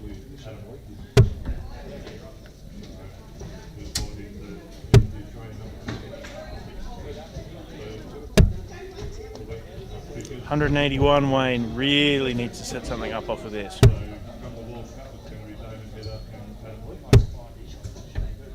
I can just hear Robert Oakman. I'm not sure if it's clearly coming through on stream, but Robert Oakman's talking about the World Cup. It's going to be Damon Header, Adam Leake. The things we were just discussing ourselves. So 44 now, 2 darts in hand. Treble 12, double 4, single 4. 138 here, Wayne.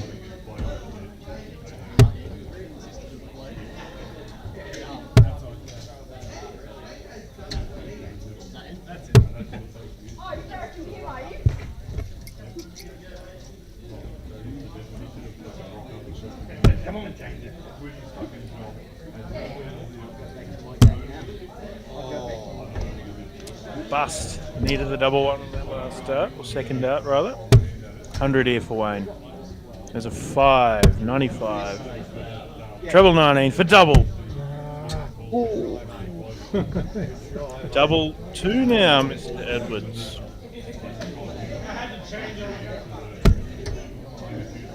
Double 1.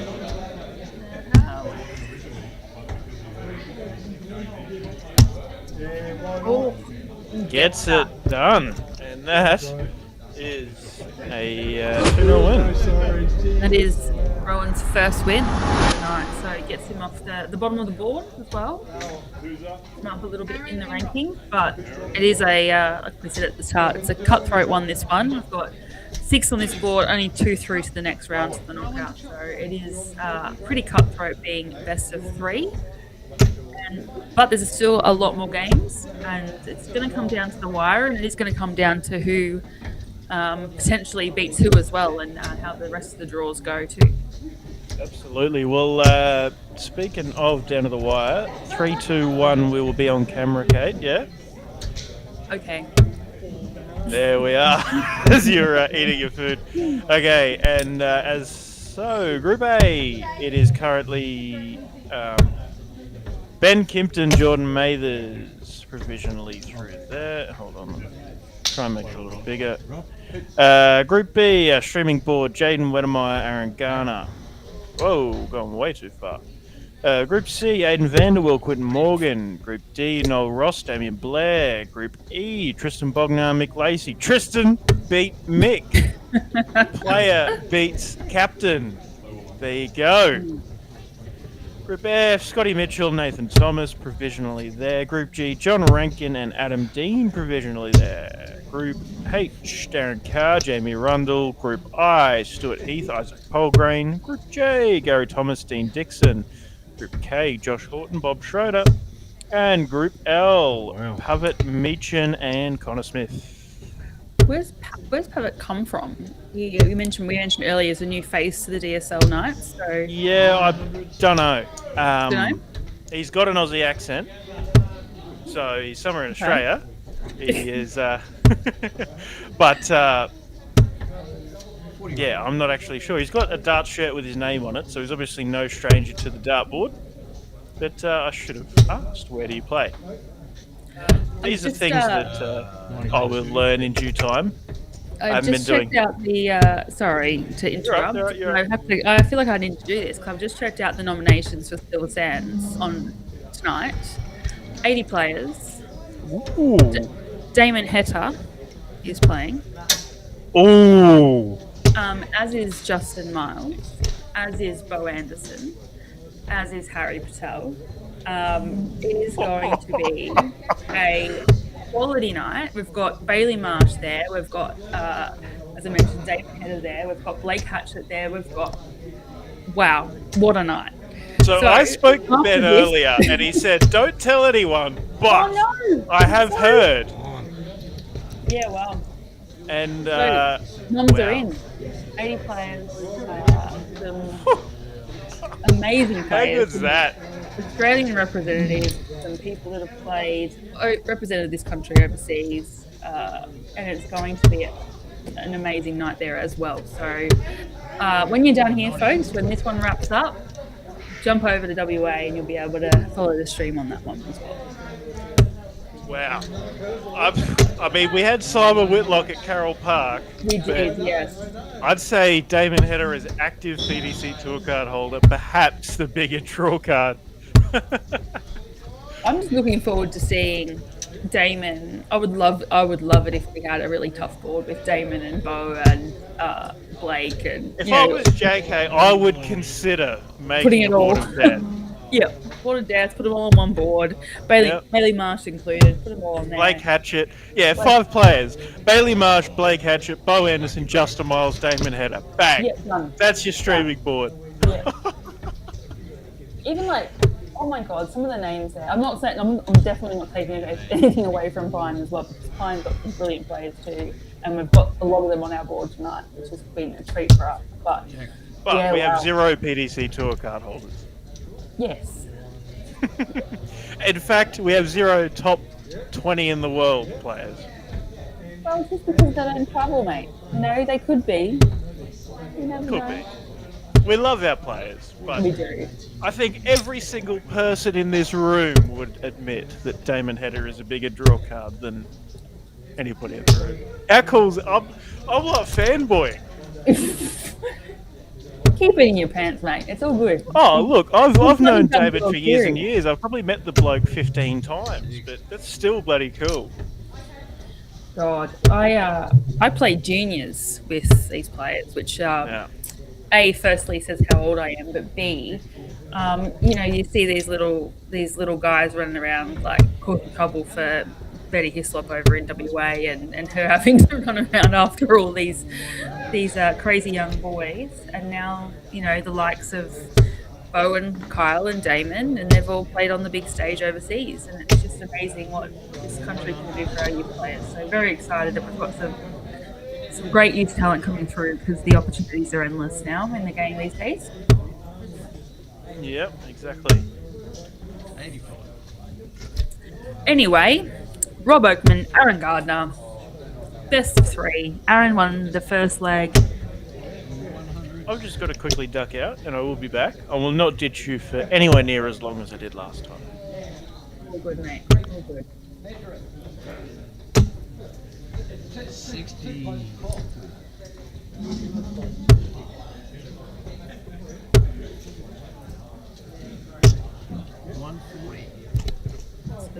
Lovely darts there for Aaron to leave himself on 66. He will get a shot at it with Rob back on 149, just hitting that big one with the first dart. So he's been struggling a little bit tonight. Big 10, big 16, leaves tops. Just scoots inside. So Rob with the opportunity here for this 83 to level the match up.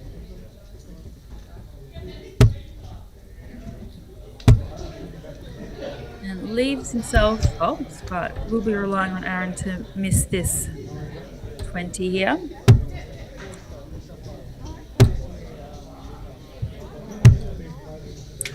Ooh, she does. So Rob here with an opportunity to level it up.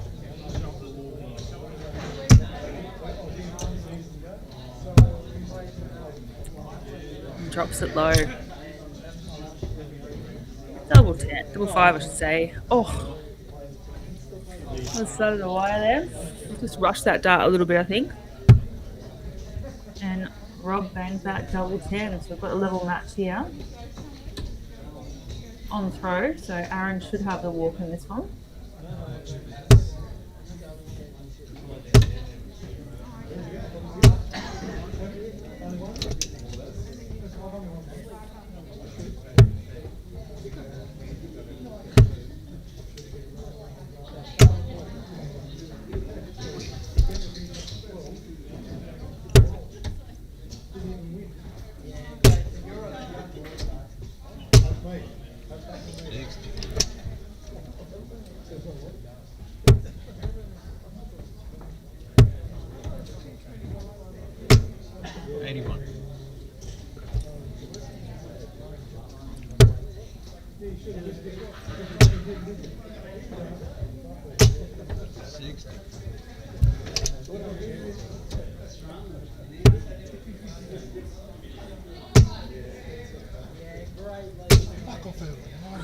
So we've got a lot of games happening around the board. There's 61 players here tonight, 12 groups, 2 off each board.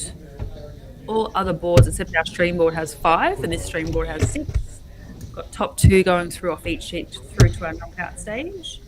And we're slowly seeing some boards starting to finish up. We will move some games onto other boards as that happens, so we all start to kind of get to the same point where we're trying to finish up the sheets around the same time. We've got a couple of boards that the top 2 players are pretty much in bank, so they've got their spot through. But there's a lot still to play for as well, particularly on this stream board and a couple of other boards that are really close in terms of the results so far. So it does go on wins and legs, and then if there is an event where it is a tie on the legs, it will go to the highest average, which will get through to the knockout.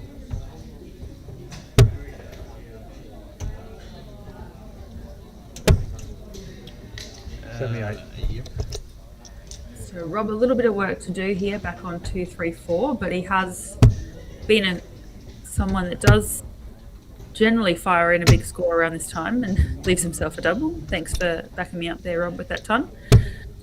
But Aaron here looking at tops. Double 10. Just outside. So Rob here with opportunity 1, 3, 4. And that big one just cost him a little bit. Did that in the last leg, but got away with it because Aaron missed a few darts at a double.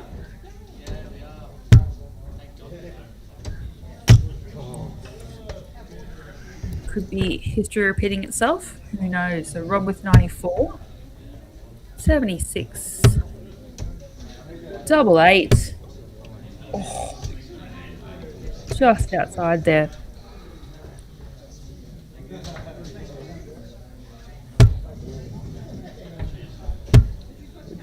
No, lost it, lost the plot there on that one. From opportunity here, double 4. Oh, and drops it low again. Both players struggling a little bit, just pulling their shoulder a little bit on their last start, giving themselves a bit of a hard time. And Aaron sneaks that in.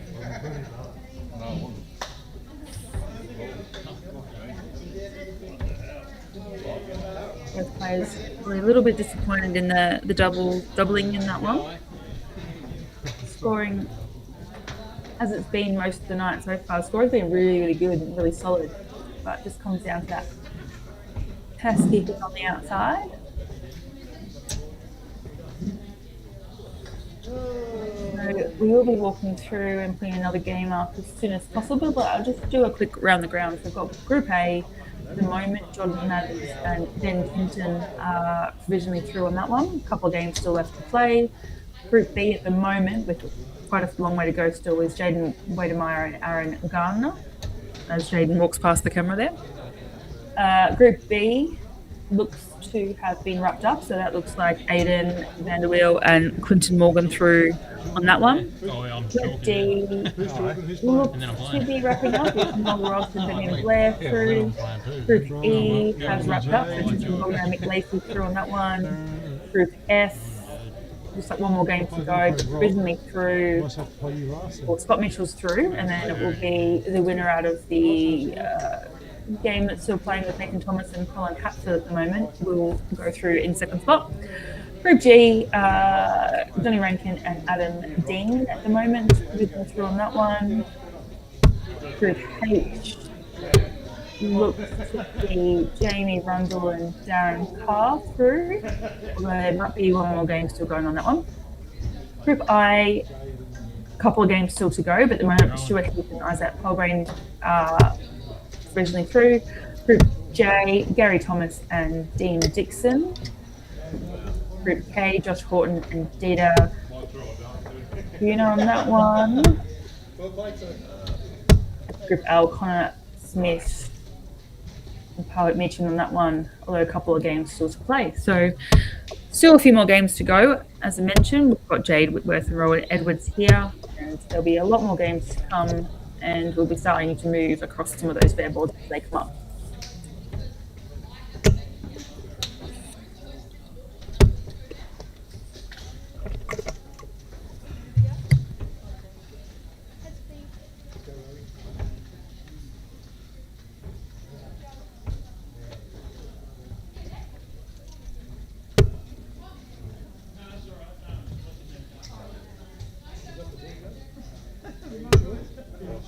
Second.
I am back. I have collected some food, which I'll be snacking on, but I'm back. Nice. Well, I've just seen the group draws for Sands. Group C, Harina Patel, Blake Hatchett, Justin Miles. Oh my Wow. God. And there's a couple other interesting boards there. So it'll be curious to see who will go up. I should sort of say that Kim Kelly's there as well, and Geordie Clark, both XWA representatives. Is a solid lineup in that hall tonight, definitely. What did you get for dinner? Well, it's a snack to tide me over. Right. 3 dim sims and 3 chicken garlic balls. Nice. Nicely done. There are full meals, of course, at the Pine Rivers Darts and Sporting Club kitchen. I think it was curry sausages and rice and honey mustard chicken. But not quite feeling like a full meal because it'll probably put me to sleep. And I've got plenty of streaming left and a drive home. Yes. So a little bit of a snack, water and a soft drink. Keep me going. We went for the charcuterie tonight, given the comms. It's nice and easy to do. Mm-hmm. Jade here looks at 158.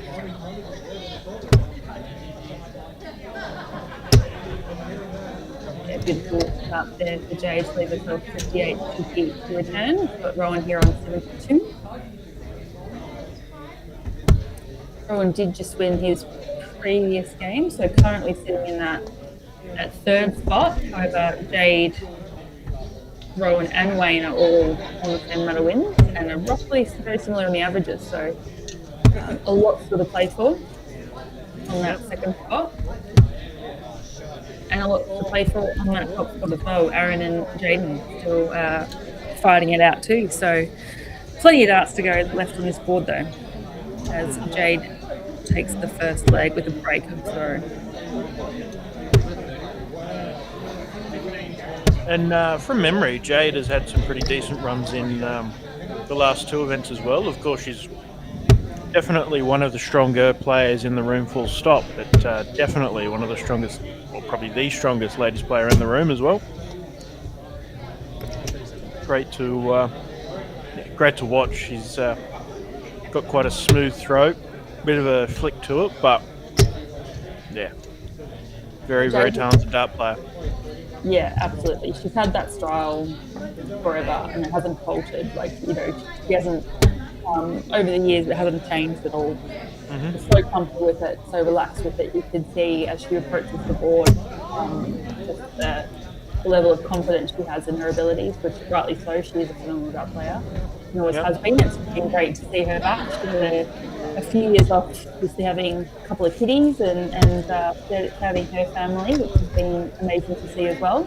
But great to see her back playing in some tournaments and some zone events and things like that, and doing really well in those as well. Yeah, definitely. And I guess part of that return is that young Crystal, their eldest, her and Isaac's eldest, has been started playing. I can't believe that. I remember when Crystal was born and we were playing at a Maruka and Jade was there as well. And I'm like, when I saw Jade last year and she was telling me about Crystal, I'm like, I can't believe she's that old.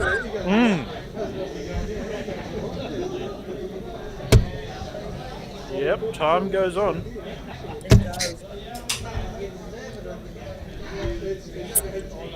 Even just before I went away for the juniors, I was tidying out my office and found a container of old random bits and pieces. And in there was a copy of the averages sheet from the 2017 Junior Championships in Queensland. And I think I placed 5th, just outside of the top 4 that made the Queensland team. And 2 places below me in 7th was Declan Bognar Major, Tristan Bognar's older brother. Yeah. And I sent the photo to Tristan and he's like, wow, that's so cool. And it was like, a week before we went away.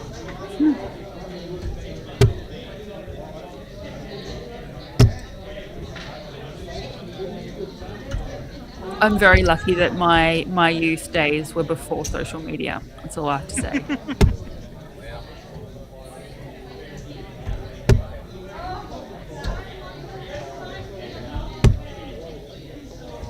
And sneaks that one in. So Rowan takes the first, evens it up, I should say, 1 apiece. Another break back. So Rowan has the throw.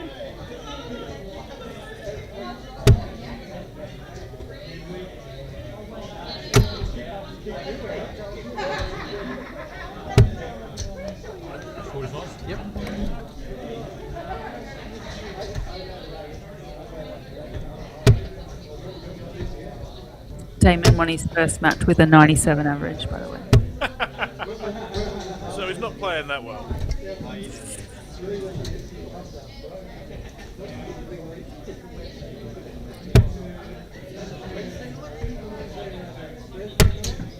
You know what's interesting? Don't quote me, but this could well be the first non-PDC darts tournament that Damon has played on home soil since 2019. Non-PDC darts tournament. Sure, no, it can't be. I don't know if he would have played anything else when he comes back home. But he didn't. When did he win Brisbane?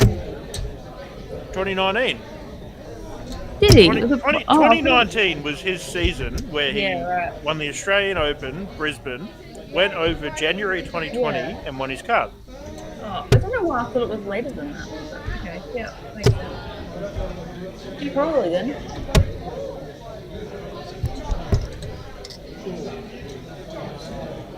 Because then the only thing he would have played is the Australian Masters. World Series. Wollongong. Yeah, maybe. I might be wrong. He's probably played domestic stuff, but Well, if anyone, first I know of. I was going to say, if anyone's on watching online and wants to jump it in the comments if they know of anything else, that would be good. To be fair, most people that would know that are probably watching Probably watching the WA. because they're from WA. Yeah. You never know. Hopefully they've got one on one screen and the other one on the other screen, and are eagerly watching both events. Yeah, look, potentially. I don't know how far away the main event of the was it Zarafa fight. That's where a bunch of regulars are at tonight, and I would imagine there's probably a few watching as well. Don't know when the main event of that starts, but it's just around the corner from Pine Rivers at the Brisbane Entertainment Centre. Yeah. So saying earlier about the traffic, yeah. Yeah, we were quite worried about us getting here, but we ended up getting here all right. Yeah, there was. I was saying at the top of the night, it was a few really nasty accidents around the north side, which caused a lot of chaos. But at the same time, they've been pretty challenging for those involved. So yeah, worried about the numbers, but we've got decent numbers here, so we're very happy with that. 61 players, all things considered. Yeah, absolutely. Like Declan said, we're back here again next week. So if you're on the fence about coming down and having a throw, feel free to get off the fence and come play some darts next Friday at Pine Rivers. But if you're on the south side, the following week we'll be at Carroll Park. So definitely a lot of opportunities for players around the Brizzy and South Brizzy sides to come and join us on a Friday night. Yeah, absolutely. One thing that I really, really liked when I was taking names today was during the week when I'm posting in the group and whatnot, there's people that, to be completely honest, I've never heard of in the darting circles, tagging each other, oh, we should try this, let's do this. And then see them, oh, there we go, JPEX43 takes that win. Nicely done. But, yeah, they're turning up saying, oh, yep, never played before, what do I do? Oh, yep, pay you $20, give me your name, your email address, and go from there, jump in, play some darts. Pretty simple, but it's bringing people out of the woodwork, not just regulars of Pine Rivers or Carroll Park or surrounding dart clubs, or not even just regulars of big tournaments, but just some casual players that are just interested in having a go. That's what these are all about, is bringing that mix of those players, getting people involved, just having a game of darts, and streaming it, and having some good players along the boot, Good fun. Definitely. So I was sort of mentioning that earlier, that the beauty about these things is that you don't have to be a registered player, you don't have to be an affiliated player, you don't have to be playing every single week, you don't have to be playing at a certain level. It is there for all players. As Jaden Hill said, 180 is opening. No. Have they actually started yet, or is that just me? No, it's warm up. Spirit, you know. Yeah, you watch the warm ups to be this good, and then the Yeah, first yeah. visit will be 26, 41, 45. But yeah, this format lends itself to be perfect for players of all spectrums, I suppose. And you know, it's perfect if you've had a break for a while and you just want to ease back into it. You just want to roll the arm over. It's perfect for that as well. Or if you're coming back from an injury or whatever it is, like it does cater for any player. It's a round robin, short format, so you get enough games. You play different people, and you can have a good night. Yep.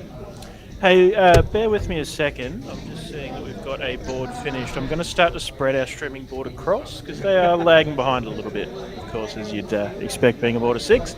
But yeah, I'll be back shortly. No worries.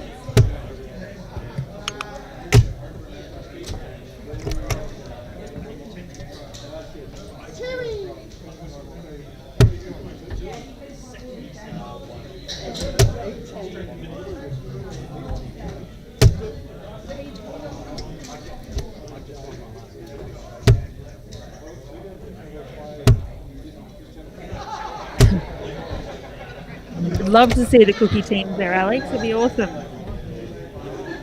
Come on down. Come on up then.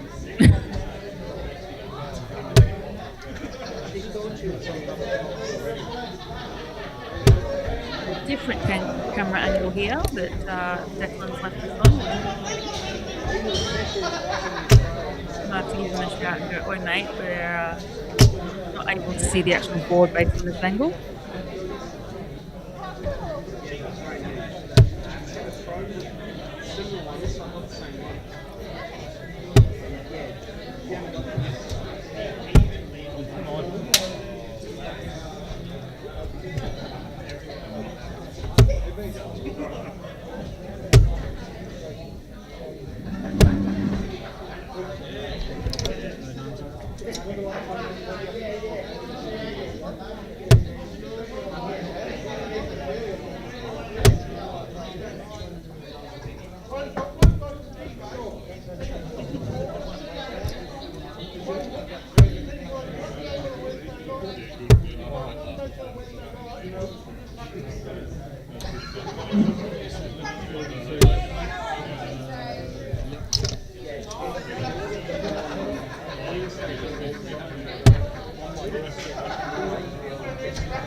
So Aaron here looking at double 10 for the first leg.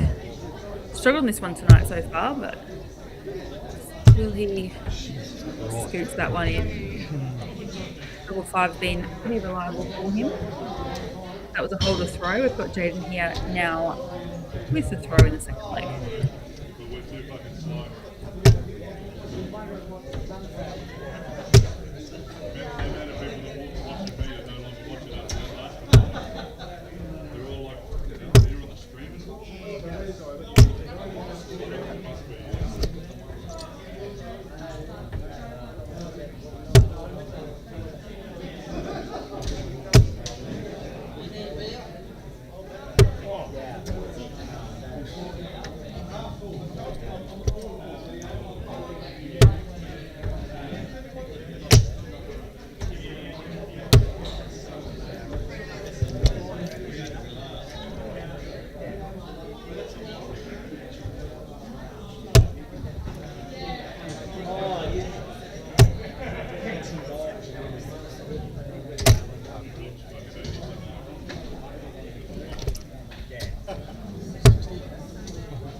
So Aaron here looking at 180. I think we all felt that dart go out of his hand then. got to laugh at that sometimes. So Jaden here with 89 to level it up. So Aaron has not left himself to finish, so he doesn't have to go the bull route. He can set himself up, which is really what he do. This is the big numbers that he wanted there. A little bit of time, as Aaron mentioned, not on a finish. So Jaden here with this 56. Level up the match. Double 10. Well, that one slipped out. That's a good dart on the stream. Get that one on. Jeez. Yes, we got that one on the screen, guys.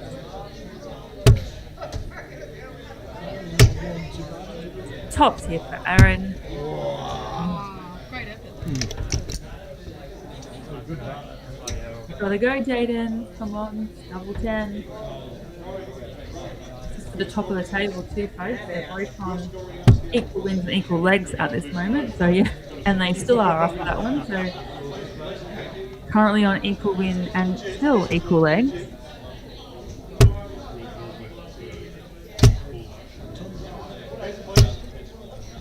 Nice, beautiful openers there from Aaron.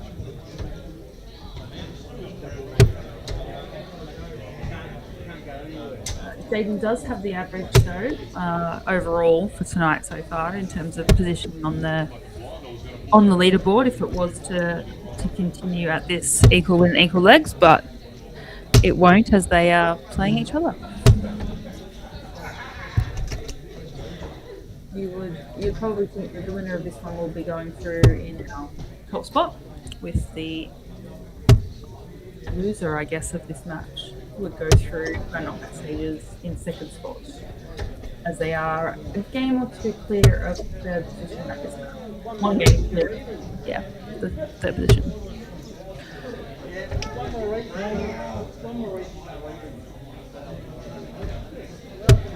So Jaden with a little bit of work to do after Aaron kicking off the leg with that 140. So can Jaden fire one back in?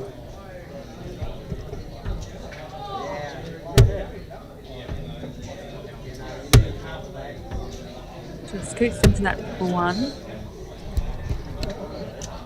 Jaden with an opportunity to capitalise really on that. Bit of a poor walk there from Aaron, but plenty of time at the moment.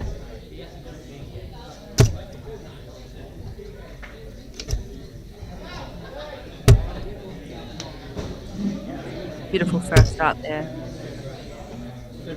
80 score, leaves 98 on the board. So 78. We'll have a few sets at that 78 with Jaden back on 240, although nice big score here will definitely put a bit of pressure on that 78 there for Aaron.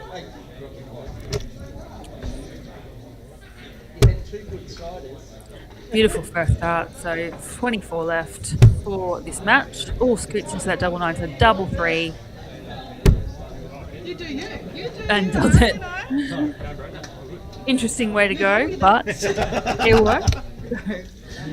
Aaron takes that one out, and that puts him in the number 1 spot on this sheet at the moment, and pretty much puts him through to the knockout. We've still got a few games going. As Declan mentioned, Declan's out on the floor at the moment. We've had a couple of boards that have wrapped up. This particular board, being our streaming board, has got 6 players, so an extra round of games on this board, which is why this one's lagging a little bit. So just moving a couple of games out to other boards to keep the games moving, so we're all kind of wrapping up at the same time, moving through to that knockout stage. So some boards that have finished, we've got Group A has finished, so Jordan Mathers and Ben Clifton through on that one. Group B is now stream board, we're still going in it. Group C has wrapped up, so Aiden Vanderbilt and Quinton Melbourne are going through on that one. Group D is still is wrapping up, one more game at the moment. Five games going on now. But it does look like Damien Blair and Noel Ross will go through off that one. Group E has wrapped up, so Tristan Bogner and Nick Lacey through on that one. Group F has also wrapped up, so Colin Hatfield and Scott Mitchell are through on that board. Group G, once again, wrapped up, so John Rankin and Adam Dean are through from Group G. Group H looks to be still a couple of things happening there. Group I still going at the moment. One more betting start currently going for Group J, however, it shouldn't do too much to the actual placing, so Gary Thomas and Dean Dixon look to be going through that one. Group K wrapped up, so Josh Horton and Dita Buhner on that one going through, and Group L still going, but looks to be Carwit, Meechin and Connor should be through from that one. So getting to the final stages of this round robin, and then we'll be through to the knockout stage. So still playing the best of three for these rounds as we go, and then still best of three for the early stages of our knockout as we progress through to the final.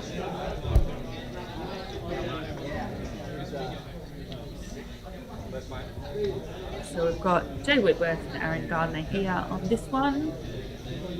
Jade's been throwing exceptionally well. She's currently sitting in third spot. However, a win here could put her in equal second. So there's plenty of legs still to be played, and Jade's right up there with the opportunity to still be in contention to get off the board. She's throwing some really lovely darts, and it's great to see.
It's a good pick-up, unlucky bouncer there for Jade. Aaron threw really well, 140 left.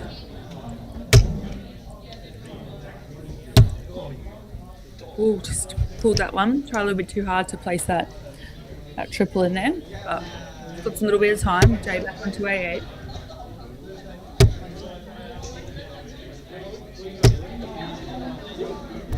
Fine to triple with that last one. 95 here for Aaron, just outside that triple, so 76 left. And leaves himself 24. He will get a shot at that one with Jay back on 205, but big score here will put the pressure on that one.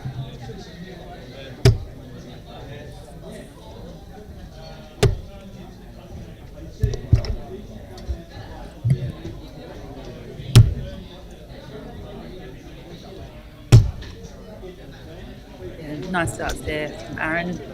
Makes quick work of that double.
safely with that. We're just at the latter stages of our round robin. That kind of was on Friday night. Aaron Payne's nice 140 in there.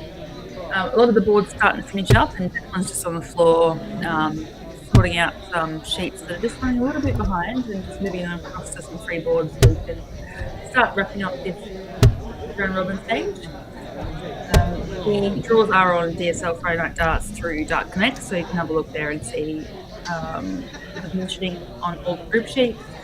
And once that's concluded, we'll be heading towards the knockout bracket stage, which will be available and have a look at as well.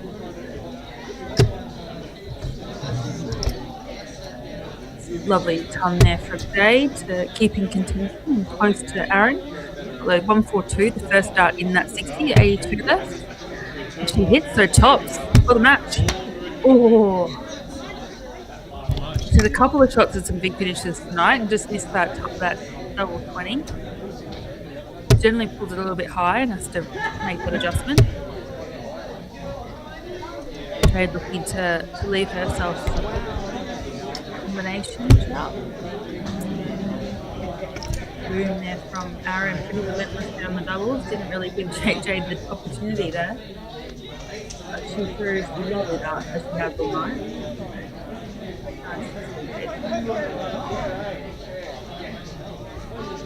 So that actually finishes up our freeboard. Declan's been on the ground as mentioned, so they've been managing to still finalise some of those games and other balls. So going through on our freeboard is Aaron Gardner in the one spot and Jaden Wedemeyer through.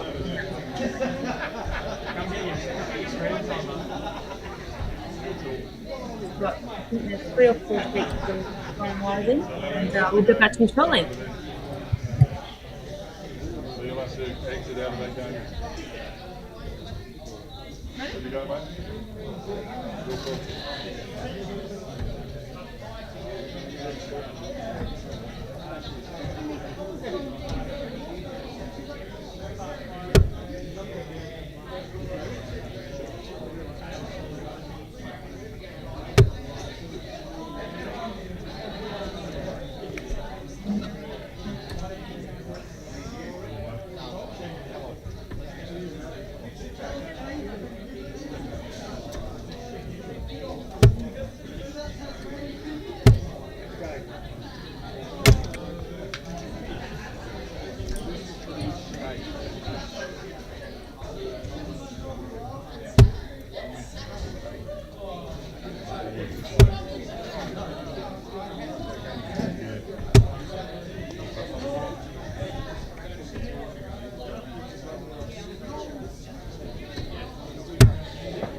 52, 26.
Yeah, wasn't it?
Alrighty, ladies and gents. Sorry, I've disappeared again. Just sort of making sure things are all flowing. We're down to the last 2 games in the round robin phase. There's a game over on board 3, which you can see about the middle of your screen.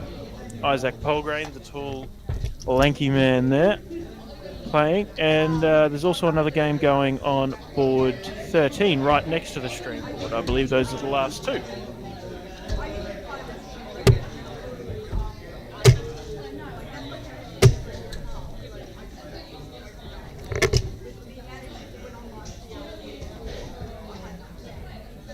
So we're not too far off wrapping up, getting in and doing the knockout draw.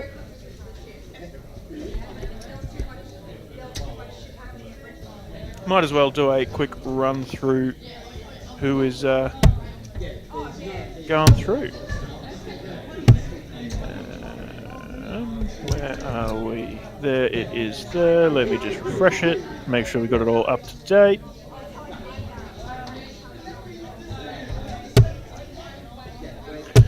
Cool. Jordan Mathers and Ben Kimpton. Jordan Mathers is the man there throwing on the streaming board. Carroll Park regular, part of the Mathers family that basically is the lifeblood of Carroll Park. And you can see him there, shirt with Carroll Park and my face on it.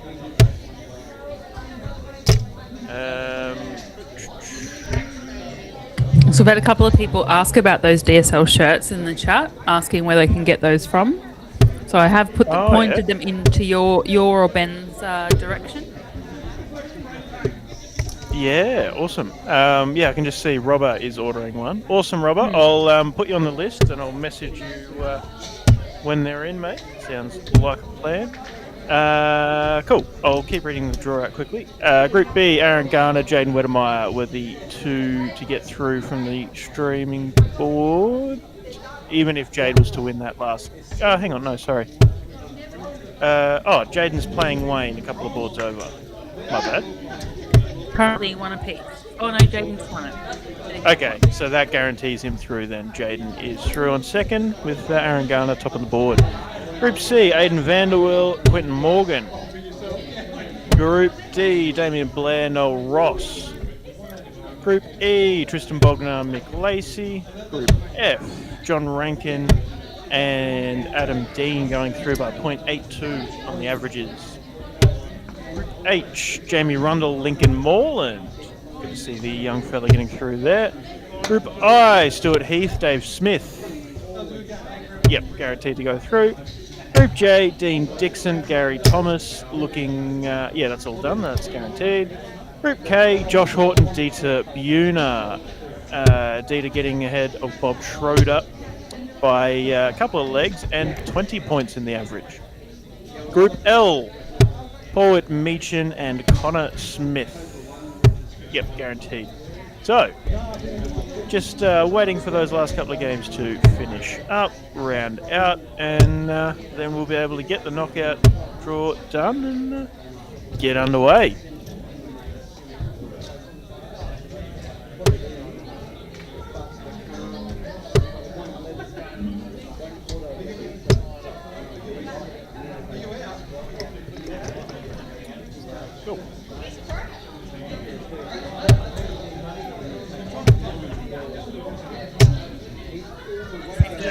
New to the DSL stream Friday night. So once we get to these knockout stages, they move through it very quickly. So a lot of games will be up and a lot of games will be finished, and before you know it, another game will be up again. So lots of darts still to go, and lots of darts for you to watch at Darts Fan. Yeah, absolutely. Pat Ingram there, president of Pine Rivers Darts Club, having a throw on the streaming board.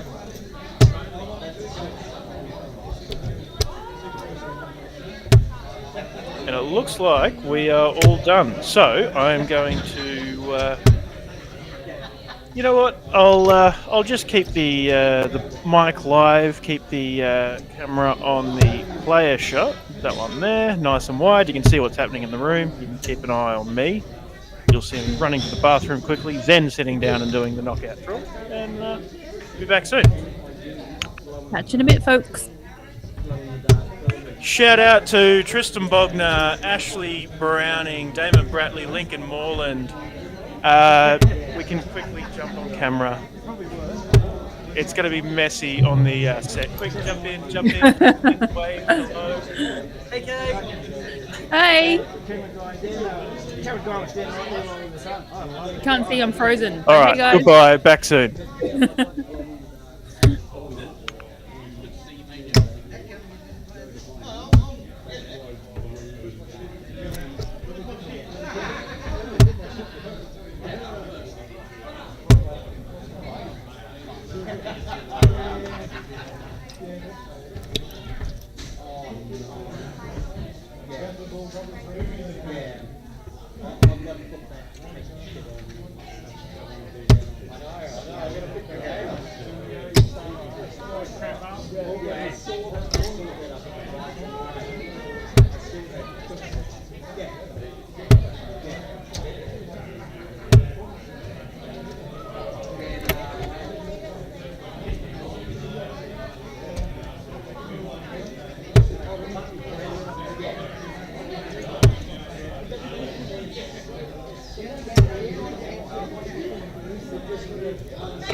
I'll be in the car. They're renting the car.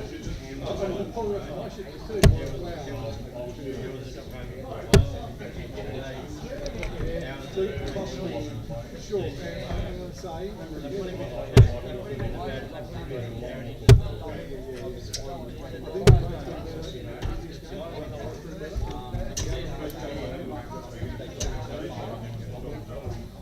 that was a fucking game.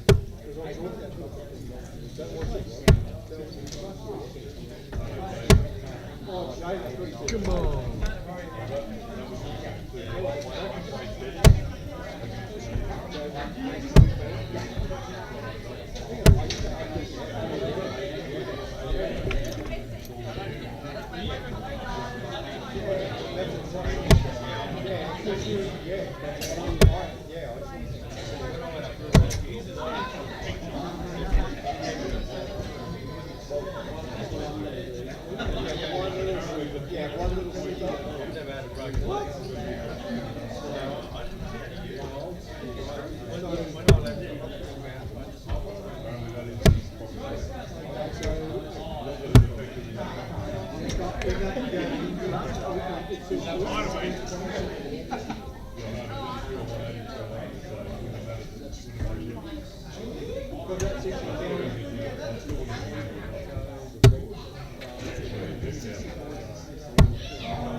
Check. Cool. The mic is working. And can I please have your attention, ladies and gentlemen? 24 players into the knockout bracket means 8 first round matches in the top 32, 8 byes to the top 16.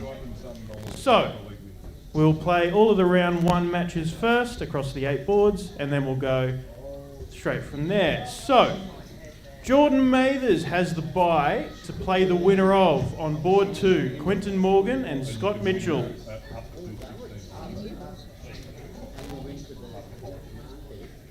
Quick note, bar shuts at 10:30, so 15 minutes time.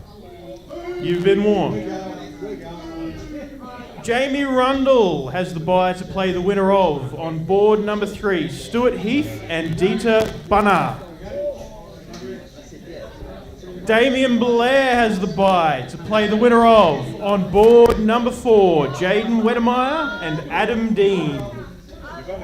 Tristan Bogner has the bye to play the winner of, on board number 5, Paul Meechin and Gary Thomas. Aaron Garner has the bye to play the winner of, on board number 12, the streaming board, Noel Ross and Mick Lacey. John Rankin has the bye to play the winner of, board number 6, Dean Dixon, Connor Smith. Aidan Vanderwill has the bye to play the winner of, board number 7, Ben Kimpton, Lincoln Moreland, the little Ranger kid. And Colin Hatfield has the bye to play the winner of board 10, Josh Horton, Dave Smith. As per usual, it is best of 3 legs from now through until the quarterfinals. The semis are best of 5, the final best of 7. We will need some volunteer scorers, please. If anybody has lost and is not qualified for the knockout, please get up and score. It would be greatly appreciated. Pick a board, any board. You can pick some boards with good players, and that's a quick one.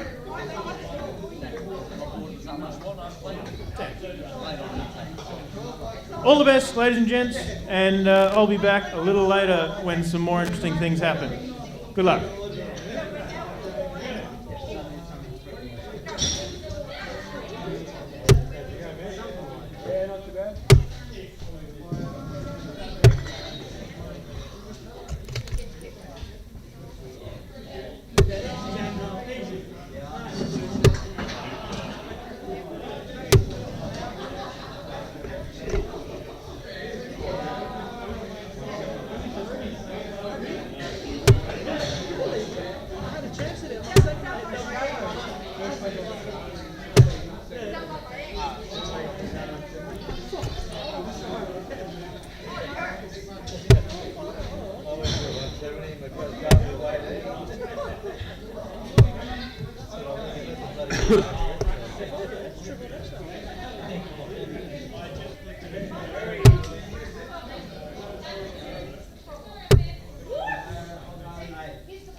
I've got to watch my words here.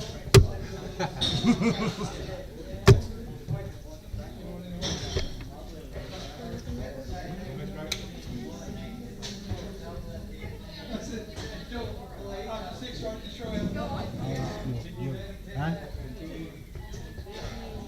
Hey.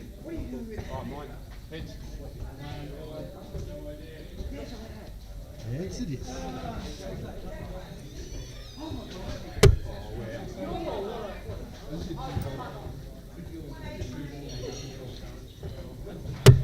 Second up. My dad understands the joke, but Mum wouldn't. Game on. Cool. And here we are, ready to go. The knockout phase of the comp. It is the last 32. We have 8 buys, 8 matches in this round. Noel Ross, Mick Lacey, pick of the crop. I thought anyway.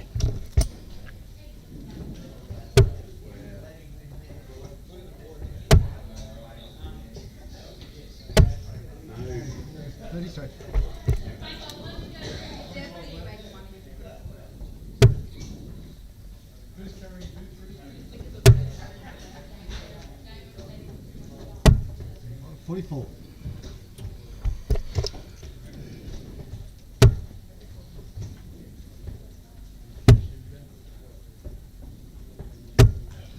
$140.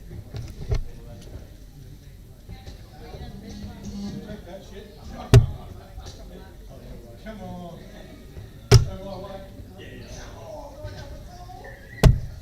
47.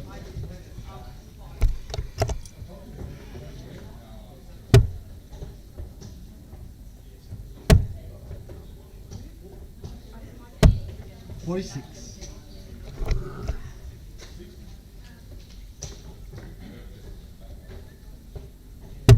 Had a bit of fun in the, I suppose, the old faithful battle of getting chalkers for the knockout rounds. We, I think we got plenty, such that the players of the knockout don't have to score before they play. Those that got to buy, 34. which is great. Thank you to everybody who did not qualify and stuck around and has gotten in and done some scoring for us. Greatly appreciated.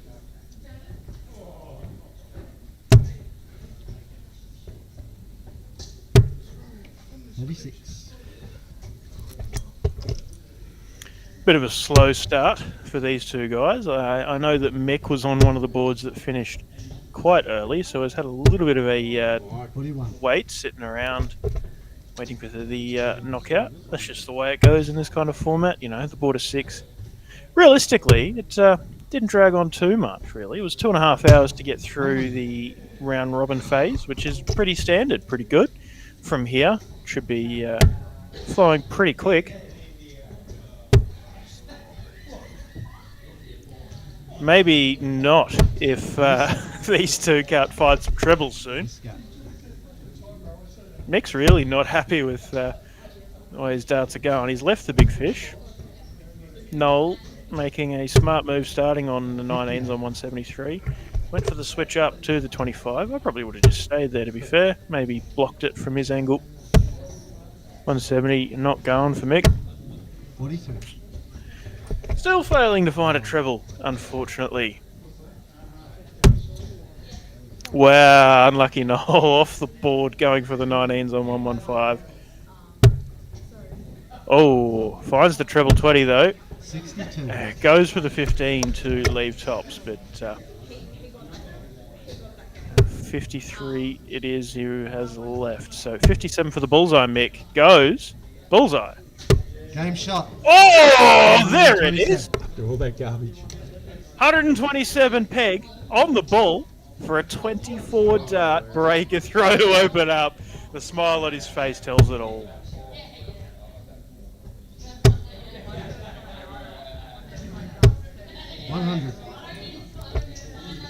The voice of the caller that you can hear there, Damien Blair, who often asks whether he's allowed to call a final, and in the midst of looking for chalk, as I said, Damo, if you want to audition to call a game, this is your opportunity.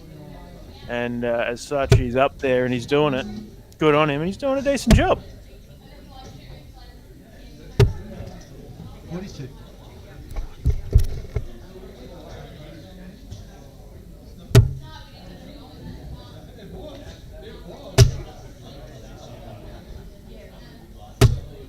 Noel is quite the handy player. Got some good scoring power in this leg. 139. Yeah, great visit from Mick.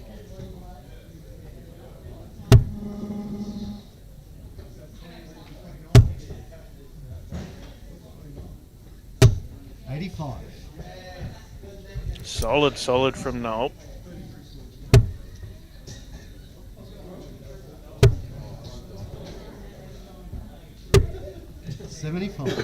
Yeah, good switch from Mick. Went to leave the 170. Instead leaves the 145.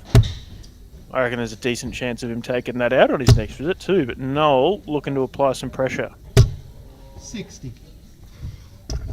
Mick for 145, starting down the bottom. Single 19, staying down there. And he'll stay down there again. 63. Leaves himself 82, 156 now, Noel. There's only one way to take this out. That's a good start. Ooh. Treble 17 would leave tops. 82 leaves him 74. Alex Harry saying that Mick has a new dart. I hadn't noticed. I don't know. I feel like that's a dart that I've seen Mick use for quite some time. Game Tops. shot. And they work pretty bloody well. Speaking of Aussie Dart Supplies Online, a new addition to their range is the James the Bull Bailey signature dart. Produced by Trinidad, designed and manufactured. My old man, of course, James the Bull Bailey, not here tonight, but that there is his company, big sponsor of Dartstream Live. And just a reminder, you can get them from here, Aussie Dart Supplies Online. They are quite a nice dart. I don't quite have a picture of them to flash up, but you just have to get on there and take a squiz for yourself. They are a 20.5 gram straight barrel, so if that's the kind of thing that you like, straight barrels around that weight range. I mean, I used them for quite some time. Next game up on the stream board when I left it all with Emily, we had it queued up that would be the winner of Dieter and Dave Smith up against Jamie Rundle. Perhaps we want to move that around, hurry it up, but I don't know, there's still quite a few games going on across the room. Why don't we take a squiz at that full bracket and where it has gotten to?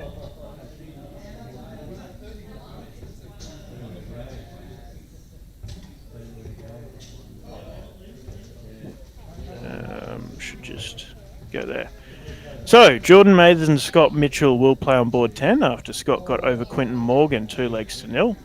Why can't I click on you? There we are. Jamie Rundle still awaits the winner on board number 3, Dieter Buna, and Stuart Heath it is, sorry, playing Dieter. Damien Blair awaits the winner of Jaden Wedemeyer and Adam Dean. Tristan Bogner will play Gary Thomas after Gary got the win over Hewitt 2-0. Aaron Garner will face Mick Lacey as Mick just beat Noel there, as we saw. Johnny Rankin awaits the winner of Dean Dixon, Connor Smith.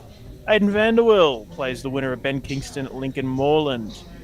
And Colin Hatfield plays Josh Horton, who has beaten Dave Smith 2-0. We'll take a very quick squeeze at what is happening in Dieter's game. It's one leg apiece. Dieter averaging just shy of 80. Sitting on 36, but Stewart is sitting on tops.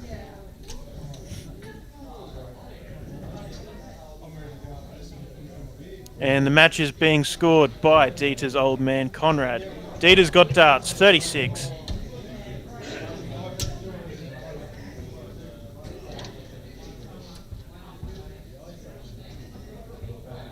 I think he's missed. I'll see if I can get the camera over there. Yeah, it's missed, mate. So we've got Stuart looking at tops. You just see him throwing his second dart now. Third dart. Double. Ooh, outside of that double 7. So Dieter here with 18 left. Yeah. A bit wide. But gets it done, Dieter Buna.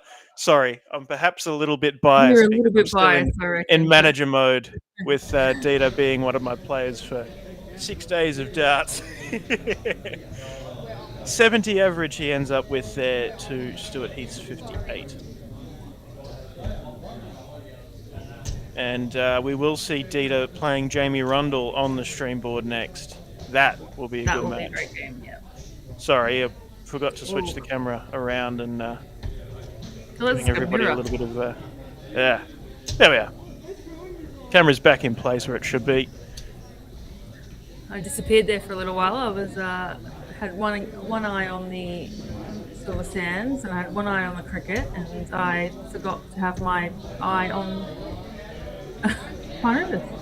That's all good, no stress. I mean, I've been slack tonight is a word for it, so don't stress. And yeah. Well, Damien Brutley's made a comment about Declan is actually commentating for once. So yeah. Look, Damon, thanks, mate.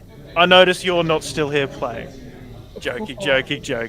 To the average person, that sounds very rude, but Damon and I know each other quite well, so it's just a joke, just banter.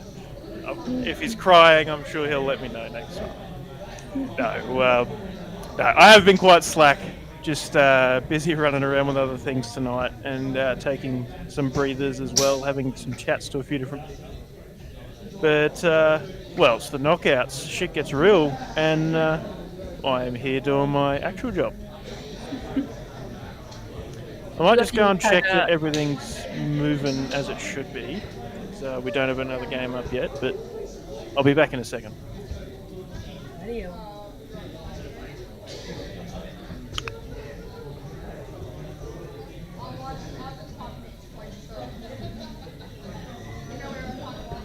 Just waiting on those next lot of games to come up on the board. So Declan will appear on screen very shortly, running around the room, getting the board set up. And just keeping things moving. So we are still at the best of 3 stage for this knockout. Games are up, everybody. Let's keep it moving. Yeah, I'm on the speaker, just telling everyone to get onto the boards because the games are up. So we are looking to obviously move through things quite quickly and just make sure it's a fun night and not a long night for everybody as well. Especially some people have travelled quite a lot to get here tonight. So thank you to all those players that have made the trek. So we are in the top 16. So just walking through the boards there. So Jordan made it to play Scott Mitchell on board 5.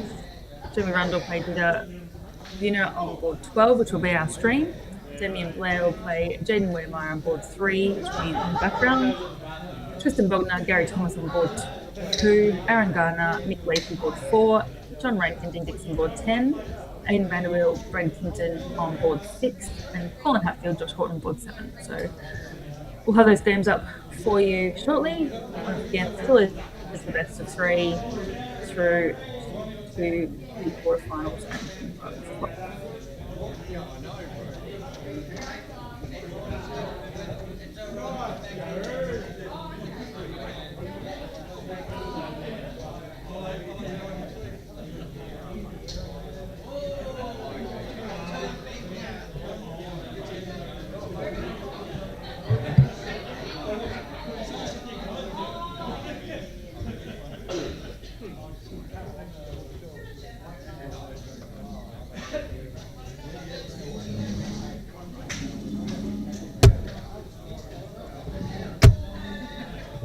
And we'll be back with you soon, folks. As soon as we get these boards up and running, we'll be back on to talk you through it.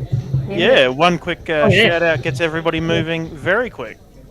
There you go. I heard you on the voice. Yeah. In the room. Games are up. Let's go.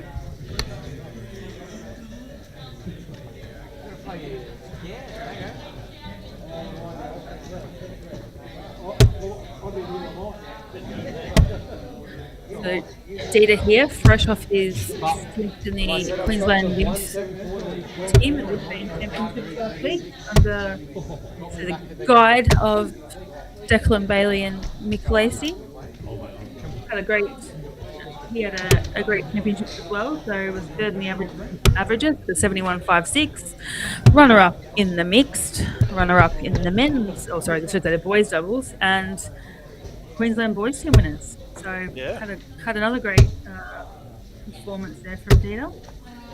Yeah, absolutely. Look, he had a very good debut year in 2025 down in Geelong, and had a very good second year as well. Yeah, he certainly. I think he's got 2 more Australian championships to play, and coming into 2027 January, he will be, looking to get one of those prestigious World Cup spots. Yeah. It will be a selection year next year, and yeah. Yeah. Was he reserve this year? So yes, he was. Yeah. Yeah. So they select the 6 or 8 players into the squad, and then from there they selected a reserve, and yes, Dieter made reserve from there. Yeah, I thought he was reserve. Yeah. I see Dieter on a Wednesday night down at Redlands, and he plays in a team with Jeremy Fagg, Steve Luke, and Darren Hansen, who also played for Queensland. So very strong team there out of a Wednesday night. No surprises, they've won the league the last few seasons. But Dieter is surrounded by good company and good guides in the game that can sort of support him and keep him on the right trajectory to improving in those games and averages, because he's definitely got the talent.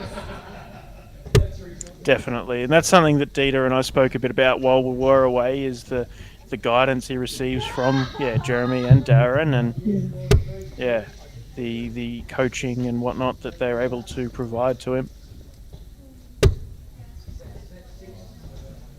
Yeah, I call in sick every time we have to play their team. I'll just go and chalk. So it's your call. You can say go again. I'd say rethrow. Rethrow? Yeah.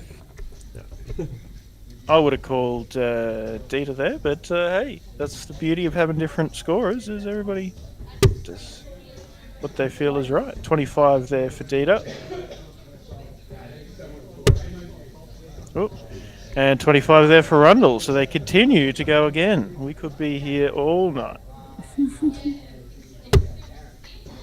just outside, but that is right in the corner. Second up. Dieter has won it outright. We'll throw first.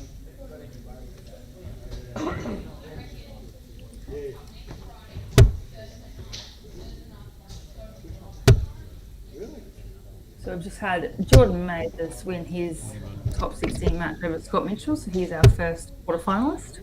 They're bloody done already. These guys just got underway. Well, you said that you told them to hurry up. Yeah, Get on with it. Look, must have played well. Doing what they're told for a change. Yeah, I know, right? No, Geordie's played a whole lot of these DSL comps and knows what he's doing. Yeah, the 73, won 2-0 with the 73. We've also had Aiden Vanderbilt win his game against Ben Kimpton 2-0, and he had an 88.4. Yeah, wow. Aiden had a 107 in the round robins last time out here at Pine Rivers. Very, very impressive game. That's just showing off, really. Yeah. So I called him Mr. 107 when he walked in the room tonight.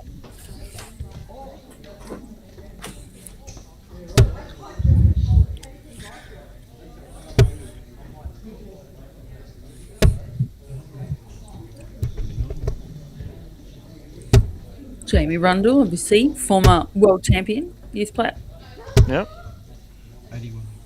Still does a lot for the juniors and, tries to encourage and support the youth coming through. Yeah, definitely. And a good advocate for the game, he is. 43. The right way of going there for Dieter, going the 25 to leave 170, but didn't come together for him. Pulling the dart down into the 3. But yeah, absolutely. Jamie is a great ambassador, and even just just as someone for players to sit there and watch and look at. Oh, he went for it. Yeah, he's just good to watch. His throw is so smooth. His mannerisms, the way he carries himself around, great role model for players. Dieter here looks at 52, so misses the big. Go for it. Oh, goes for the leaves himself over 16. It always trips me out when people throw fast and then they don't go the way that I would normally go. And I go, hang on a minute, what? Stop. You meant to go for the 23 then. So, perfect dots there. Oh, 8888. oh, come on, surely. 16. That's unlucky. That's extremely unlucky. 50, Jamie Rundle. Didn't think he'd go for ball. Checked out. After his full attempts to open the net.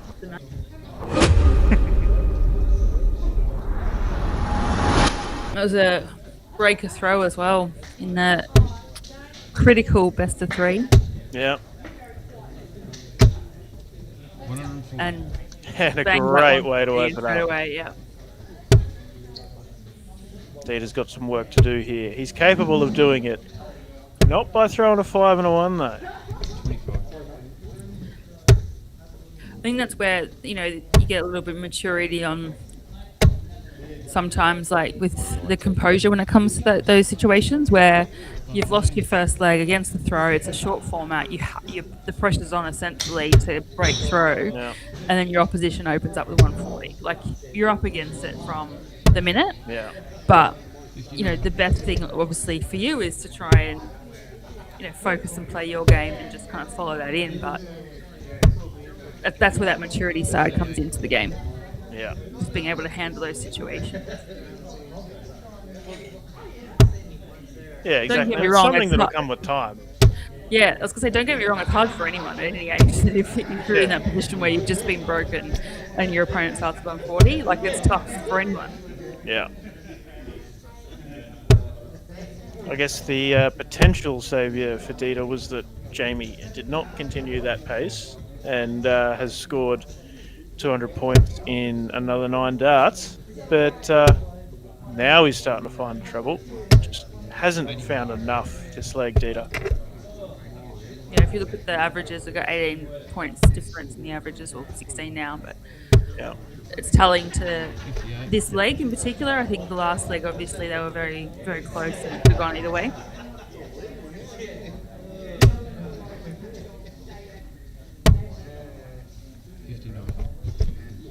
So Jamie here looking at 92. So not a lot of pressure to have to go double or anything like that. Just wants to leave it handy, leaves himself top. He's got some time. Data back on 236. Although a big score here can pressure the dart. But Jamie is the very experienced player. Just outside, good marker, and he uses it well.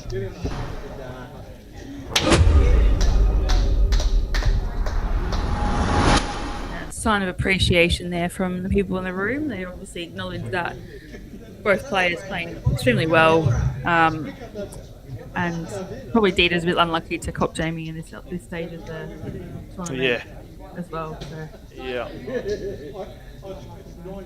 But the more he plays these things, this is what the beauty of Carroll Park and Pine Rivers is, and Silver Sands over that. You get the experience, you start going deeper into tournaments, you start getting into your last 16s and your quarterfinals and semi-finals, and it just gives you more and more experience of making those transitions from from round robins into knockouts and playing those games where it requires you to probably step up a couple of points in your average. Yeah, exactly right. Like it's it's something that you might get, once a month or something of playing a round robin and knockout tournament in a zone open or something. But this is every week. When you can get down, you can get used to it. And by the time you get to something that's like a zone open or a Grand Prix event or something like that, you're way more used to it. Yeah. Yeah. So quickly to run through the draw: Jordan Mathers 2-0 over Scott Mitchell, plays Jamie Rundle, who was 2-0 over Dita. Tristan Bogner awaits the winner of Damien Blair and Jaden Wedemeyer. Mick Lacey plays the winner of John Rankin, Dean Dixon. And Aidan Vanderwill, 2-0 over Ben Kingston, plays Josh Horton, 2-1 over Colin Hatfield. Aidan Vanderwill, Josh Horton's a solid game too. Potential of, and Mick Lacey, there's all good games really.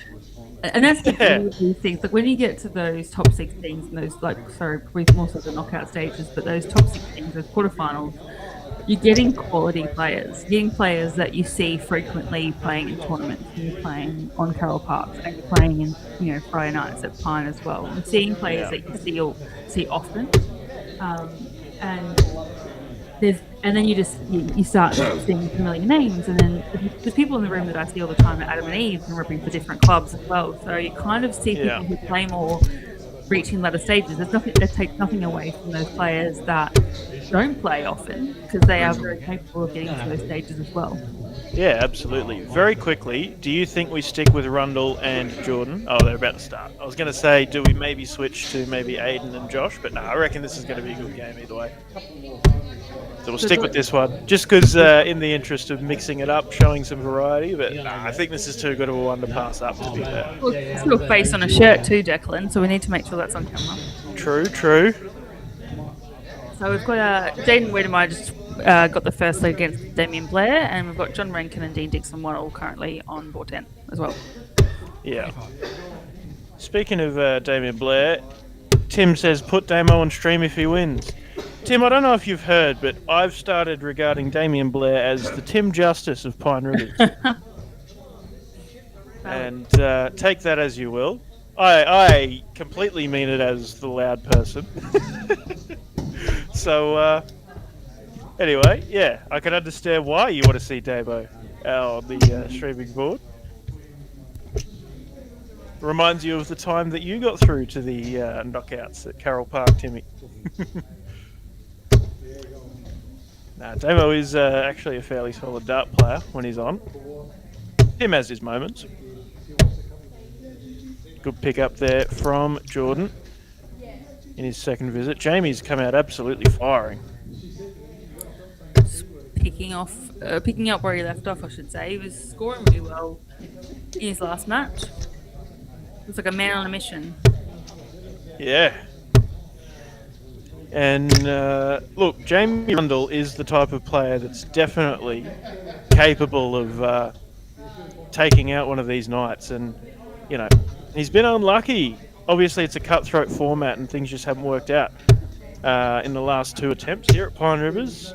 Like, he's played some very, very good darts. It just hasn't come together. So he'll be itching to get one of these wins under his belt. Hoping to make tonight the night. Whoa, sorry, that's where we want to be. Bullseye. Oh, 25.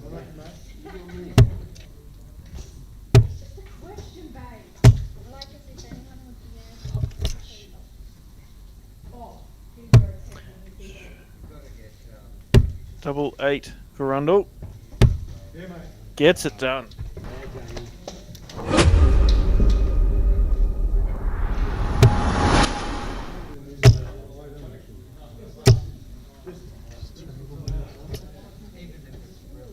Tim says, no, you mean the good player, not the loud person. And g'day to Mum, watching along. Good to have you in. Hope you're going well. Buddy, starting to get a little late. You should go to bed. So I started a step challenge last week, right, on last Monday. So I've been doing it for 10 business days, but essentially sort of 12 days, getting up at 4:45 every morning and going for a walk, but then getting to about 20,000 steps a day, right? So I've been doing that for 12 days. This morning I did it, and then this afternoon I did another walk, and then tonight I did another walk before we came on. And I said to Mike before, I'm like, I don't know if I can make it to midnight or to 11. I've been up since 4:30, and I've done 22,000 steps today. I am wrecked. Bloody hell, don't blame you. Having said that, I've been bought a couple of wines down throughout the evening, which has definitely helped. So, cheers. Yeah, very nice. That actually reminds me, I had a couple of alcoholic beverages when I first entered Pine, and then I said, oh, I've got to drive, I'll stop, but I'll have one more at the start of the knockouts, and I forgot to grab it. Well, there you go. So we've just had Mick Lacey and John Rankin will play each other, and Aidan Vanderbilt and Josh Horton play each other.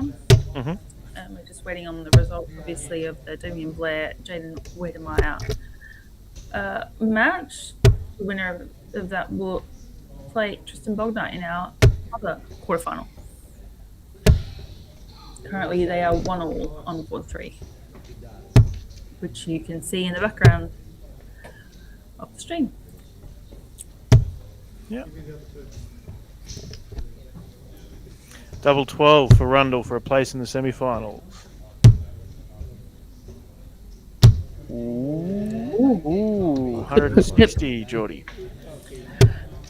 I do have to say, this is probably an anomaly for Jordan. He definitely is a player that plays better than this.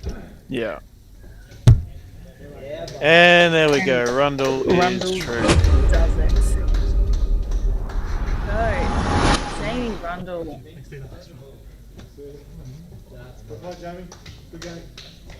And sorry, Mum, I realised that probably came across a bit more rude that I intended it to. I was meaning it's getting late.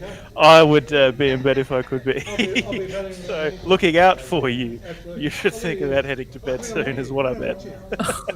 And here I was just thinking you were being cheeky. Well, probably that as well. Yeah, a little bit. It's probably like the internally meant to be cheeky, but came across terribly blunt. That's right. Karen, you can give him a big slap when you see him there. Yeah. All right, I'm just going to quickly pull the drawer up. Oh, come on, do the thing. Do the thing. The button's not button.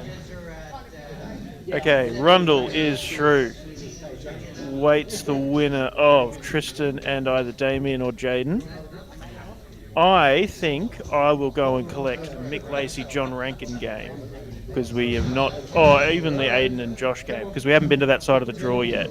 And as good as the top half of the draw is, the bottom half is also pretty good, and we want to see some different players. I'll be back in a sec. Okay.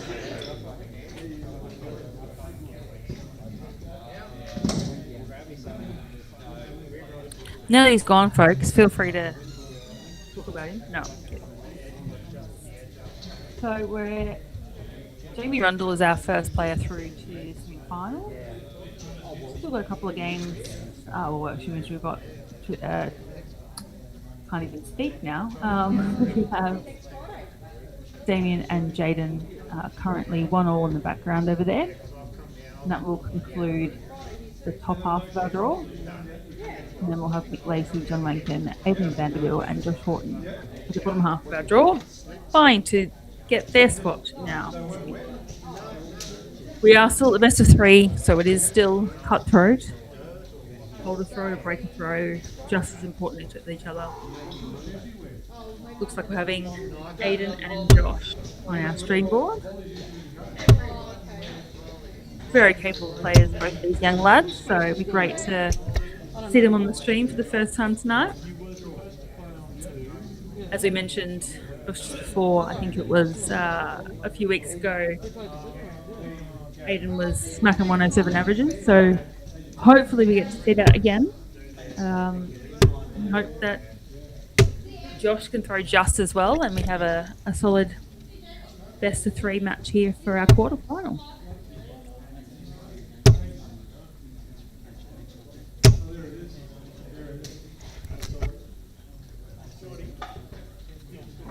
And don't forget, folks, we've currently got our DSL Friday Night Silver Sands event over in WA as well.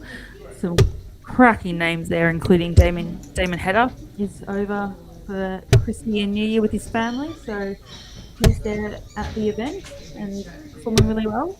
We've also got some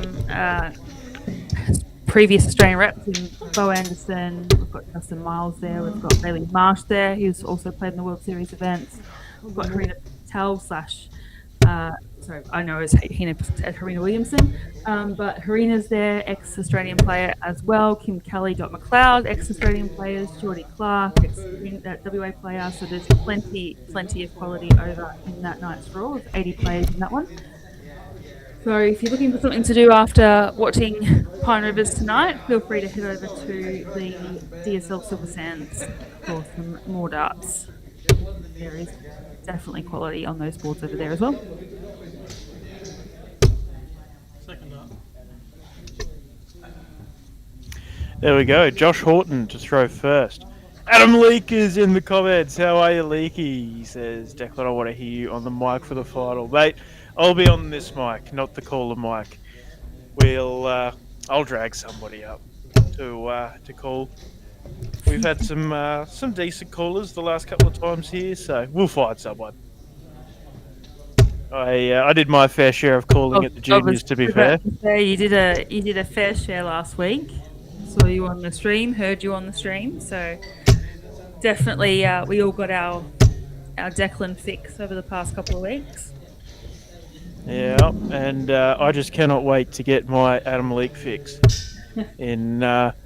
Well, fingers crossed we get to see you at the UK Open. Would be the first big opportunity that you've got.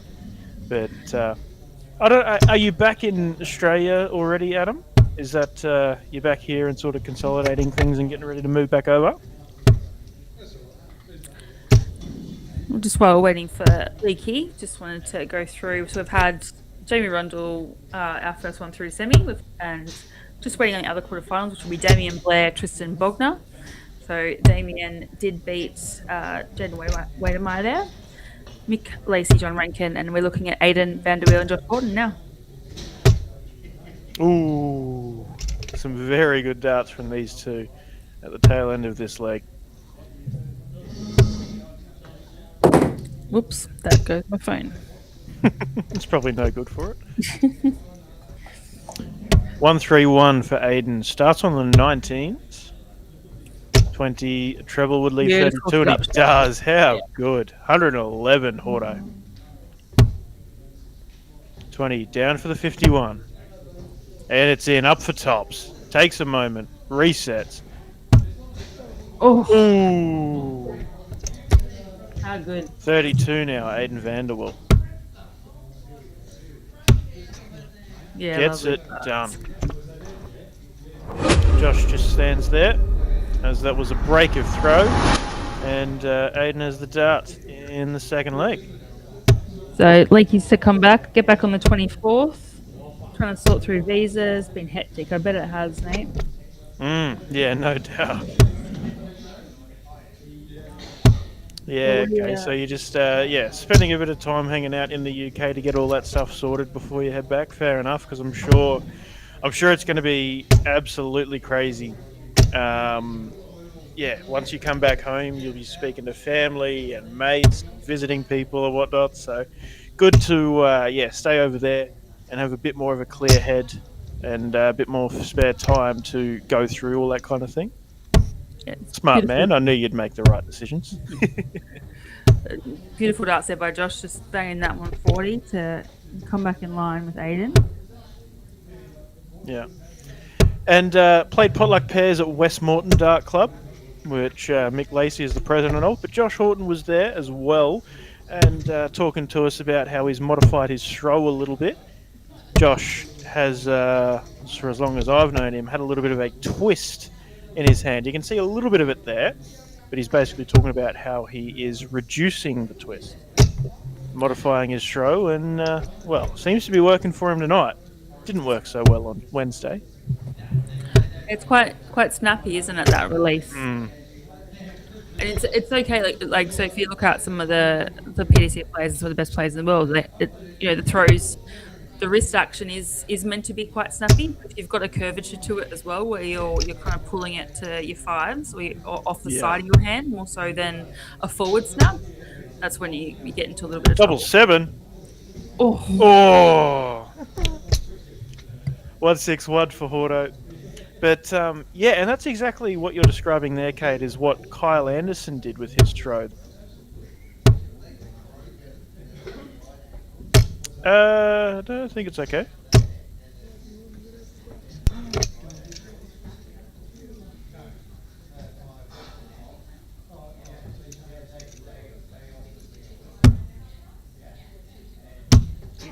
Mm-hmm.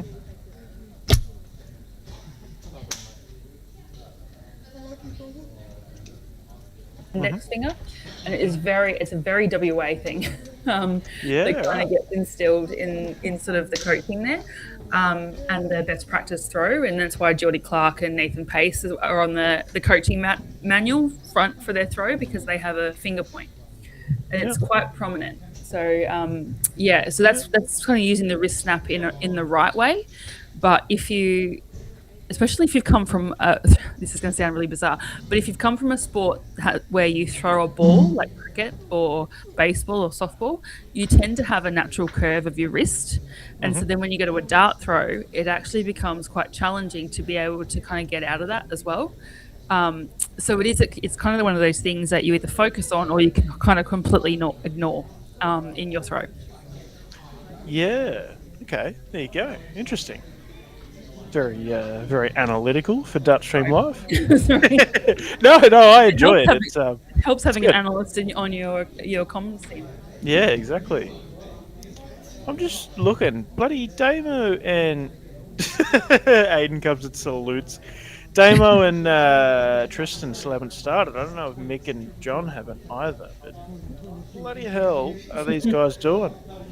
I know that we had a scorer or two disappear. Maybe everybody's just buggered off after they lost and we don't have scorers. Let me go and see what's going on. We might move them to the stream board.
Playing as John, are you? Are you playing as John?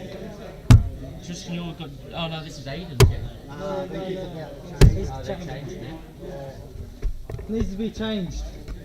Declan. Oh, it's done. It's fine. It's done. It's already done. Never mind.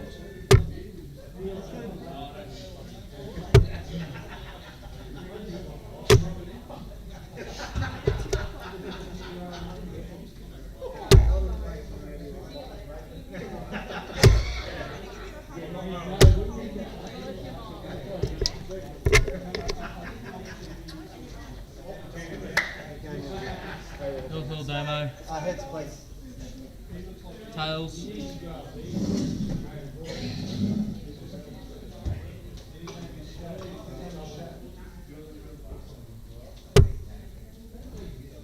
Outside.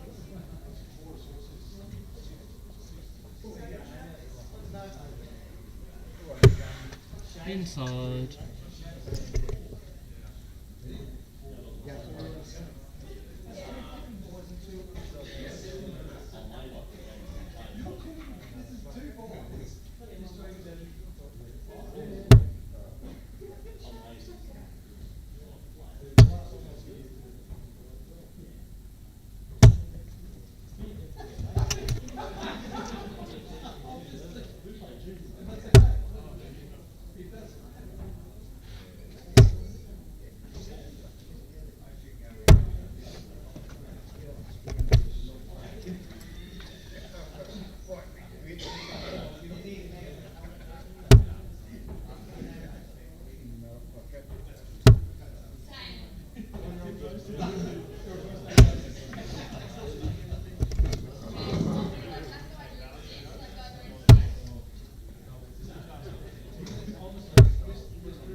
It's got Tristan here picking up, I should say, where he left off from the Australian Youth Championships last week. Tristan was actually named champion boy for the champion. It was amazing after winning the Australian singles, second in the averages, winning the teams as well. So had a really great week for our Queensland boys. Our girls had a decent week as well. Probably a bit unlucky in some of the draws, but we had a couple of the girls make through to the semis in the doubles and also runner up in the mix with Dita as well. So great job for the Queensland youth. So I'm back, and it's pretty disappointing that I've got to sit here and say this, but we have people not sticking around to do their score after they lose. I don't think I've ever had to sit here and complain about that in the whole time we've been running DSL events in Queensland. It's pretty disappointing. That's why we've had 3 quarterfinals on stream, because there's nobody sticking around to do their scores. That is pretty disappointing. It's bloody piss week, to be honest. It is, yeah. Anyway, everybody who turns up next Friday will be sternly requested that you stick around and do your bloody score. We had so many people, out of the goodness of their heart, that didn't get through to the knockouts, getting up and doing their scores before they played, and then people that lost buggered off. Look, maybe some of the ones that did leave were ones that scored perhaps in the first round, but still, everyone, you sort of know that if you've lost in a knockout stage, then you're required to chalk. It's only a best of 3 game, guys. Yeah. It's not like you're sitting there for donkeys. Like, yep. At most you're going to put 3 legs and 3 quality legs as well. Yeah, you're at the quarterfinal stage. Yeah. It's going to be quick. Yeah. You know, Tristan's about to win this in perhaps 19 darts, 20 darts. 21 darts, 24 darts. 20 darts. 3 darts. And he will play Jamie Rundle. Oh, no, that was the first leg. Oh, it was the first leg. Oh, sorry. Sorry. I had one eye on the sheet, one eye on the bloody screen. So sorry, that's my fault. You're sort of talking like it was the end of the match. My apologies. Sorry, I'm just taking a squeeze at sand. Sorry. All good. No, I shouldn't do it. Oh, we're looking at pine, but I can't help myself. You're just itching to go and check out what's happening over there. I don't blame you. I'm itching to go and see if we get Damon Header on stream. But I'm also itching to know who's going to win over here at Pine. These are our people, Kate. We know all these people. We know most of them in WA as well, but We do. Most of these It was players, it was quite I don't know about overwhelming, but it was just cool that I felt it a bit with the senior championships, particularly with the juniors. Like pretty much everybody in the WA team knew who I was. That's kind of cool, and I knew most of them as well. It's like I've never met you, I've never met you, but I know who all of you are. That's pretty bloody cool. And look, I'd imagine there's some people have that with people like Tristan and whatnot who are playing on the stream pretty regularly. Be like, I don't think I've ever met you, but watched hours of you on stream. That kind of thing. It's pretty cool the way that all happens with what we're doing here. And Tristan is averaging 84 right now, sitting on 189, banging in another treble. Pins a bullseye to leave 59. Wow. He's playing good darts. and he looks like he's been playing for years beyond his actual age. And the way he carries himself. One thing with Tristan, he is such a confident player in his ability. And, well, he is going to hit this. Tops. Ooh. He is such a confident person with his ability, and it will be interesting to see how that confidence goes as he matures as well, because obviously I'd like to say it's a big difference between playing youth and playing seniors, but Tristan's playing at he's been winning senior tournaments, so he's already, now he wins the match, he's already at a quality far beyond his years. And it will be interesting to see how that progresses, especially as he starts to reach that senior level and where he doesn't have the youth to come back down to. But having said that, he's smacking 80 averages, 90 averages for fun. So, what do I know? Well, that's exactly right. It's not often that you see players still in this kind of age bracket that are able to compete with the seniors and whatnot ahead of time. And it's great to watch. Jamie Rundle, Tristan Bognar, John Rankin, Aidan Vanderwill are our semis. To say, aside from Crankin, and I can say that about him because I used to play in the same team with him on a Wednesday night. The other three, it's a battle of the youth for the other three. And then Crankin, so Johnny Rankin, he's, he played Australia, played for Australia in soft tip. He's a quality player. Did the DPA circuit for a while. Has been just doing some local stuff on a Wednesday out at Hempside, and playing at I think Pine on a Thursday now. So he's starting to play in a few more things, and he's played the odd tournament every now and again. So it's great to see him playing as well as what I know Johnny can play. Yeah, absolutely. What I'm going to do, we've got two very good semis. I'm going to go and ask what the general opinion is. Do we want one after the other on stream and be here longer, or do we want to just push through? I'll go and ask. Rightio. I believe that the semis will be best of 5 as well. So we generally this is always just increase the format a little bit. So we best of 5 in the semi, and then the final will be best of 7.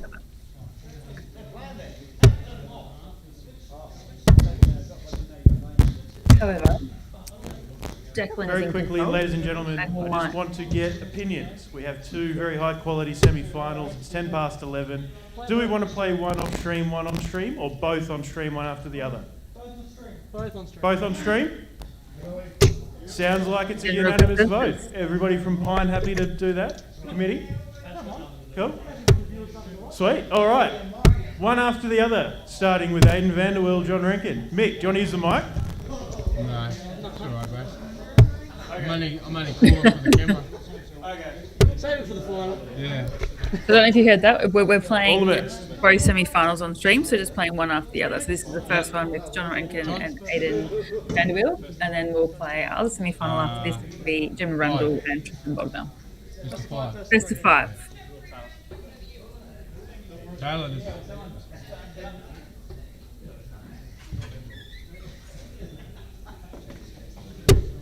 bullseye.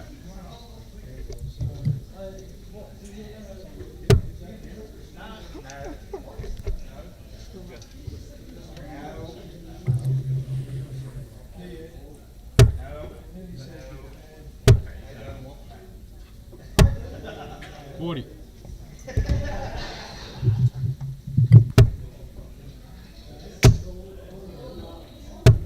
$140.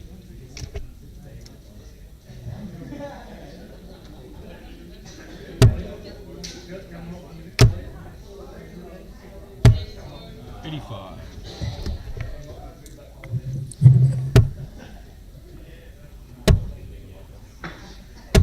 $96.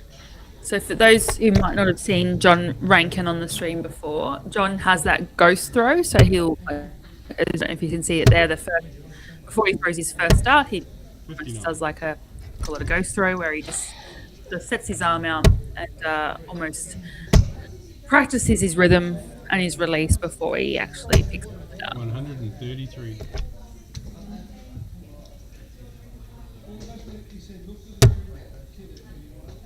So no, you haven't missed him throwing the first dart or thinking that he's thrown 4 darts. Aiden here playing exceptionally well. Has not missed much so far in this match. I've only thrown 9 darts. He's thrown 11 now, but before this walk, I'd only thrown 9 darts on something.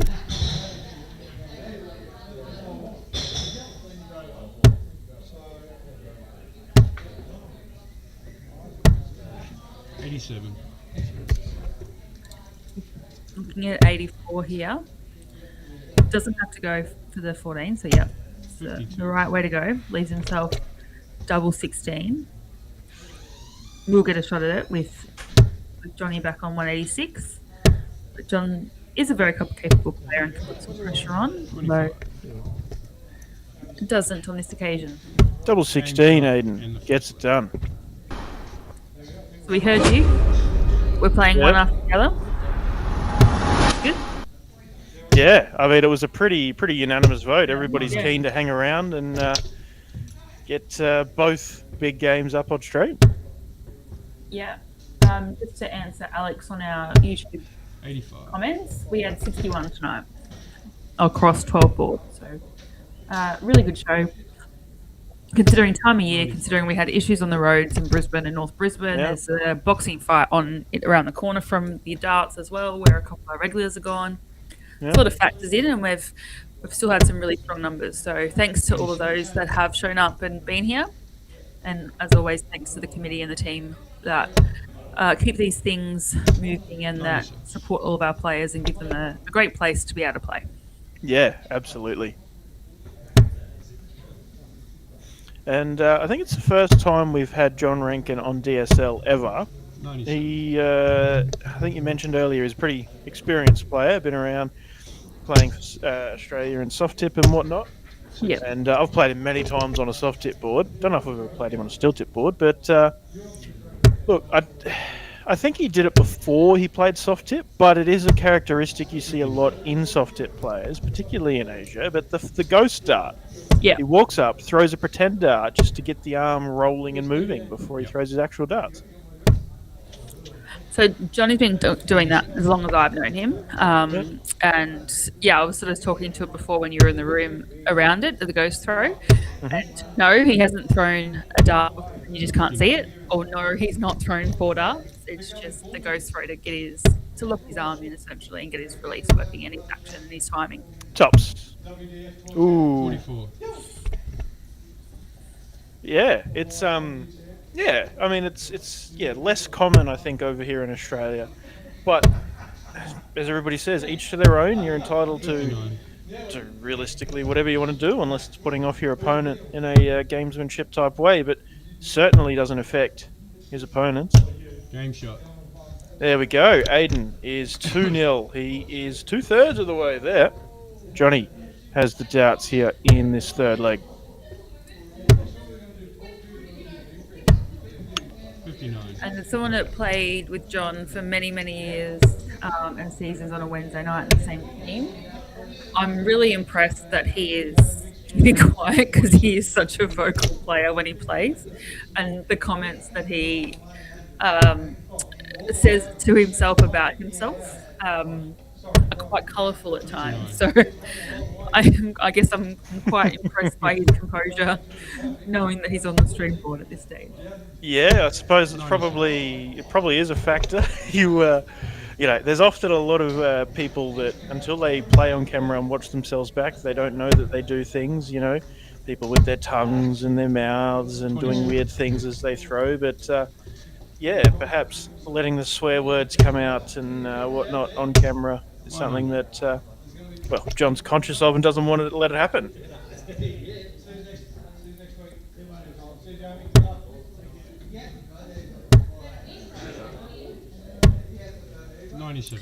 I actually wonder if, because it is such a big part of who he is as a character and who he is as a dart player, and his comments are about himself and he cheers himself up and things like that. I actually wonder if it's putting him off that he's not able to do it on the stream. Yeah. Because it is such a characteristic of who he is in his game. Well, look, to be completely honest, I don't give a shit if he swears to himself on a Friday night. Because when he walked in, he's like, "Oh, so I'm pretty sure it was John was asking me, oh, so it's only water when you're playing, hey?" I'm like, no. Like if it was ADA or something more serious, yeah, this is just fun darts, mate. Nobody gives a shit. Oh, but you're only allowed water on the table. I'm like, no, mate, you can stand there and scull a beer in the camera frame, and I really don't care. Oh, okay. Preferably if it's the right brand, though. That's what I'll say, John. True. At times. Yep. We are not endorsing the excessive consumption of alcohol. We never would do such a thing. But I'm not going to yell at someone if it happens to happen on camera. Tops. Ooh. Wasn't happy with how far away that was. Johnny Rankin, first real opportunity for a finish in this semi-final. Tops. Oh, you cow. 24. Oh, you cow. There he is. That's the Johnny Rankin I remember. Yeah. Even that was quite subdued for him too. Yeah. Yeah, game shot. Gets it done. Aidan Vanderwill is your first finalist here on the 16th of January at Pine Rivers Darts and Sporting Club. Your second semi-final is the former Indigenous Youth Star against the current Indigenous Youth Star, Jamie Rundle, against Tristan Bognar. And they're over there talking, warming up, getting ready. They'll be over here shortly. And I'm going to see if... Well, I'll see if John's comfortable scoring on stream and if he wants to use the microphone. Give me a moment.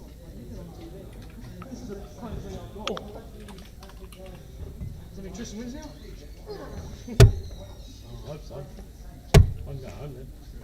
No, you can talk then. No. It's only better. I'm going to get that luscious voice of yours. Oh, that's the final.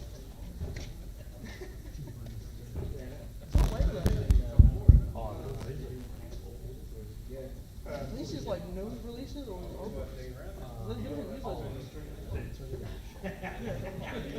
get it if you want, fella. Does anybody want to call and score this semi? You're playing! Oh, Mick Lacey! Okay, Mick.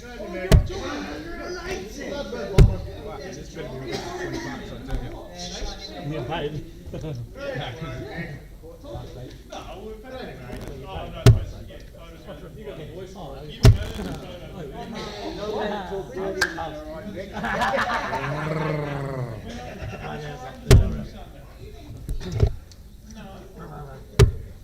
For every swear word we get someone out at the bar.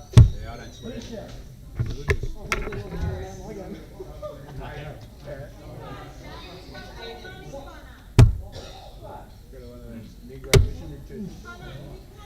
So, I'm sure, hopefully you heard it, but I said, does anybody want to call?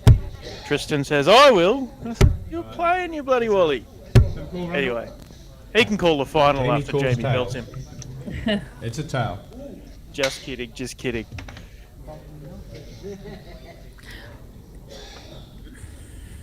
It really Rundle is to throw for the ball. battle of the young guy. It's not often that that Jamie Rundle's the oldest one and still left in the tournament. Oh, true. Yeah, Aiden's only 25. young as well. Yeah. Wow. First leg. I didn't even consider throw that. first. Game on. Oh, Mick Lacey. Got the real calling going on. How good's that?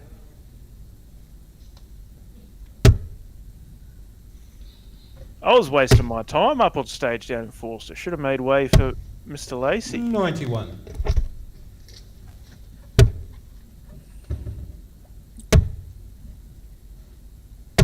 One thing I 96. absolutely love about Tristan's throw, if you just watch the way his dart comes right back to his eye, and there's no movement in he doesn't rock forward. 100. It's all about the shoulder and the arm and the release, and it's so smooth. Whereas Jamie's got a little bit of a rock about him, and there's quite a few players that do have that same sort of rocking style. Whereas Tristan, it just straight back to the eye, and it's just all shoulder and all arm.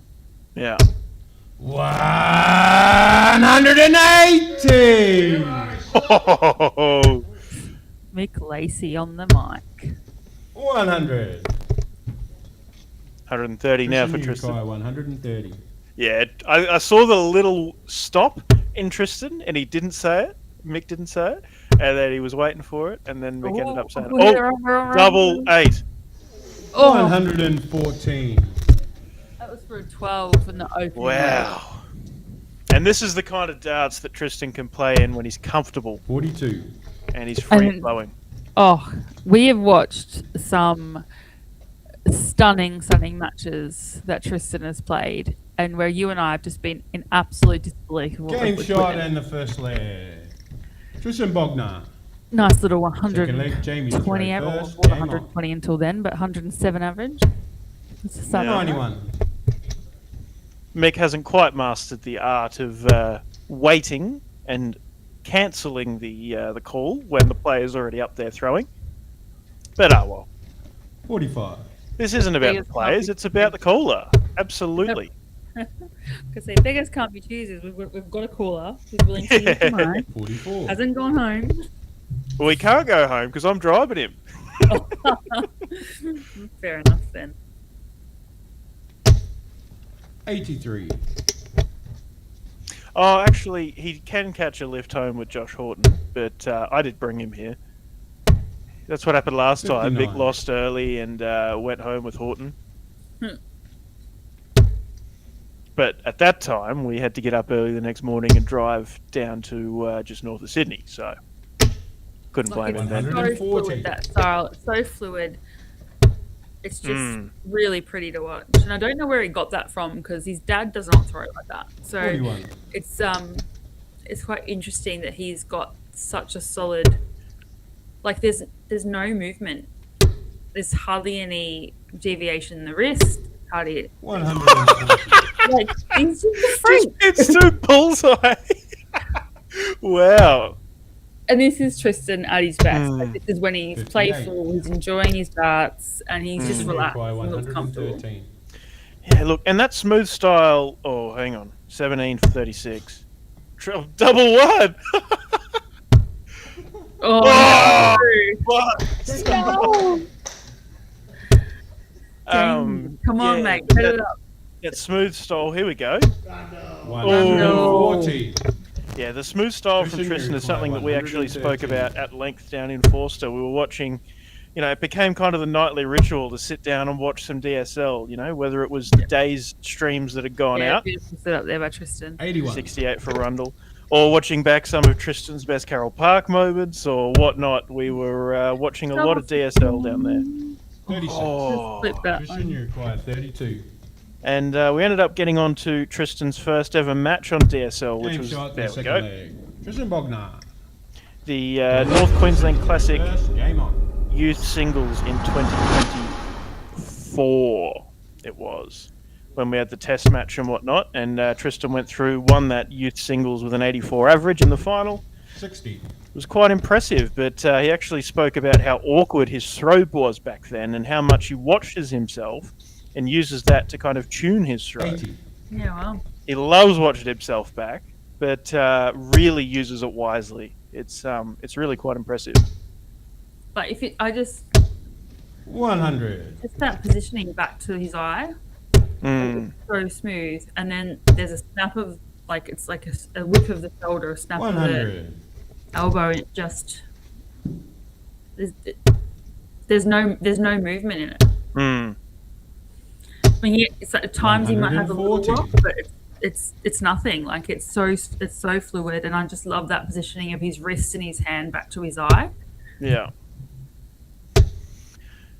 But see, it's interesting too. Like there is sometimes a little bit of variation to that, but it is 100% intentional.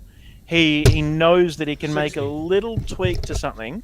You know, if he's pulling darts or if he's doing this or that, he can make a slight tweak to the way that he's throwing the dart, and he knows what the desired outcome is from doing that. Yeah. So when he's off, he can just adjust little things to correct it. It's a level of knowledge of his own game that's really impressive.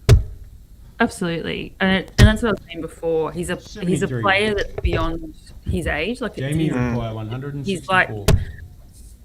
he's like, he's so capable and he's so 39. dart savvy and knowledgeable about the game. Tristan, you require 68. He's got such a bright future if he wants it. I feel like we've just spoken this whole match about how good Tristan is. But no, look, I'm guilty too. It's double 16. Game, shot, and the match. Tristan Bognar. That was a very solid affair, and if I'm Aiden Vanderwill sitting there watching that happen, I'm thinking, wow, I've got some bloody work to do. Look, Aiden's playing well tonight, but I feel like Tristan is just that couple, dart or two ahead. So it really is going to make for a good final. And credit to Rundle. Look, I think if we were to look at the night and probably the quarterfinals through to our knockout, I think the right two players have made the final. Yeah. I think there's a couple of players that played really well in the round robin that didn't play as well as they went through the knockout. So I was a bit surprised about for those. Like Jaden was one of the ones that I thought would have gone much more deep in the game tonight. Yep. But having said that, the two players throughout the knockout stages, these are the two players that have really shown up. And I'm really excited because they're both youth players. Well, Aiden's not youth anymore, but he's just on the other end of basically on the entry level into seniors. And both are very capable players and both very confident in their own ability. So I'm hoping they, and I'm sure they. I better go out and do some announcing before we get the final underway. So I'll be back. Tristan there on camera just making it clear that he doesn't play for Sunshine Coast, that he plays for Carroll Park. He's just wearing a Sunshine Coast shirt.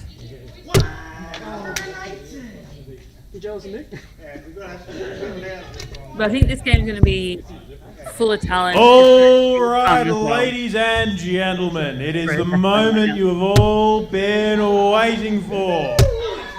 It is the final. It is the final of Pine River's DSL Friday Night Darts on the 16th of January. Your match referee will be Rundle in the Jungle, Jamie Rundle!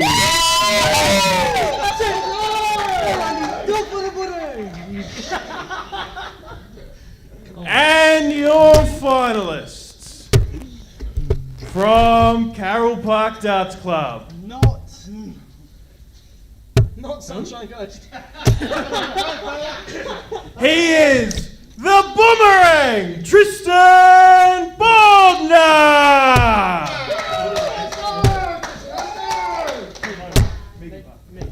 And his opponent from Meakin Park, the Dream Taker, Aiden Vanderwill!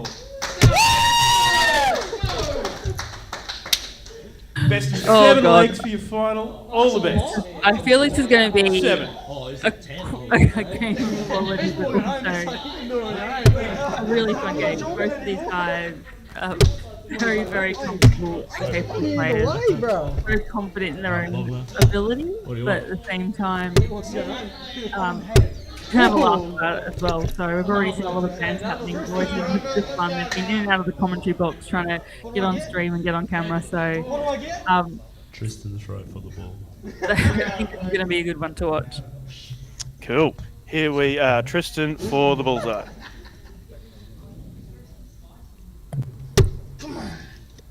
Bullseye! Oh, okay. Outside. It's in. Outside. Tristan, the throw first. Game on. Oops, sorry, accident.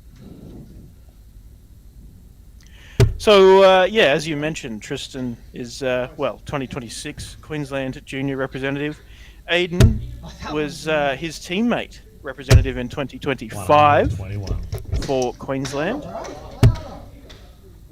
Definitely. And we've got Jamie Rundle on the mic as well. So very talented Queensland youth players in their time, being Jamie and currently Tristan. Put me darts down, mate. 40.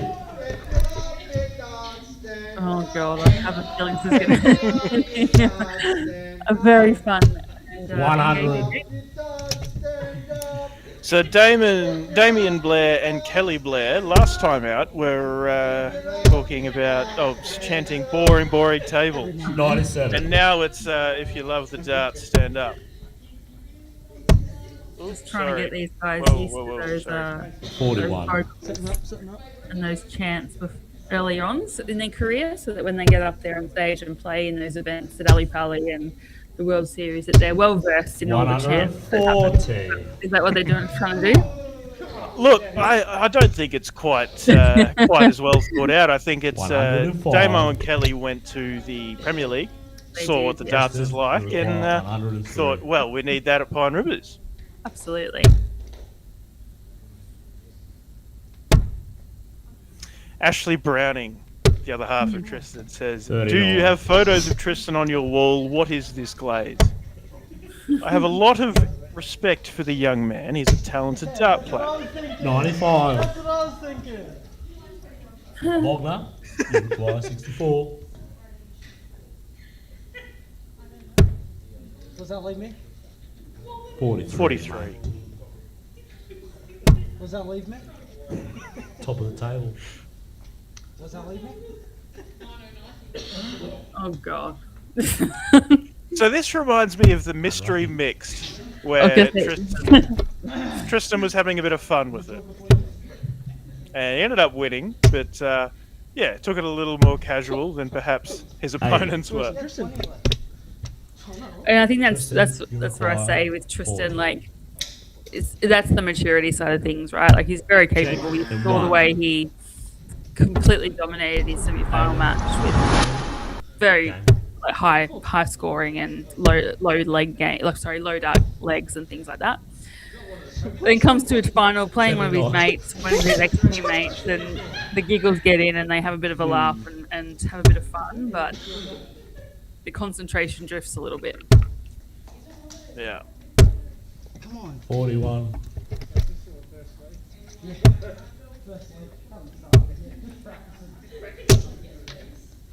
Having said that, he will want to win this game. Oh, absolutely. You know, but yeah, it's like coming out of juniors and into seniors, both of these guys have had very impressive performances and have really developed as players, and both of them would want to turn around and say, "Oh, I'm the top dog of the contingent of those moving up into the senior ranks." Come on. 100.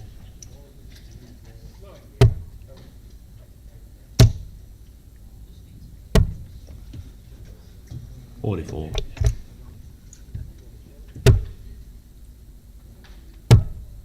Yeah, well, I haven't played either one of these players 50. in singles, but I have played against Aiden in the I'm sorry, I have to interrupt there. 220 goes single 1, treble 13, 10. Oh, look away! 80. Oh my god. boys are killing me. It's going. 170. It's going now. I know, right? That's flying. Okay, it's not going, bro. It's not going. No. Can I rethrow it?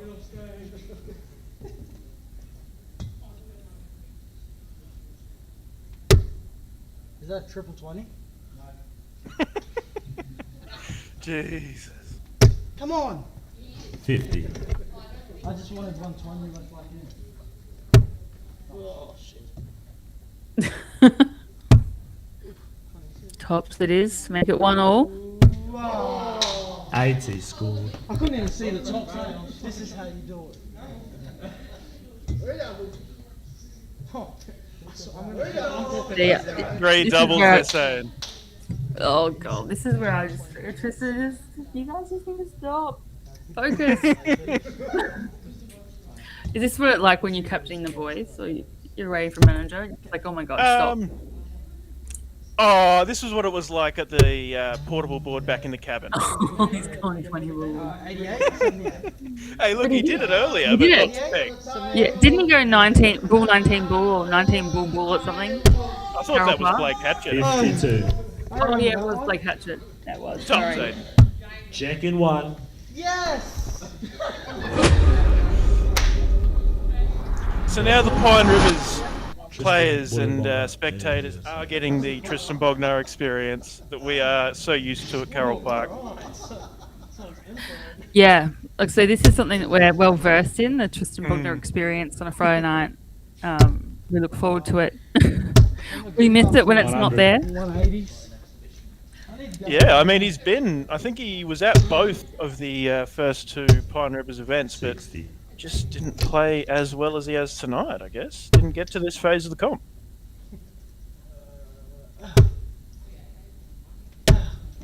97. Yes.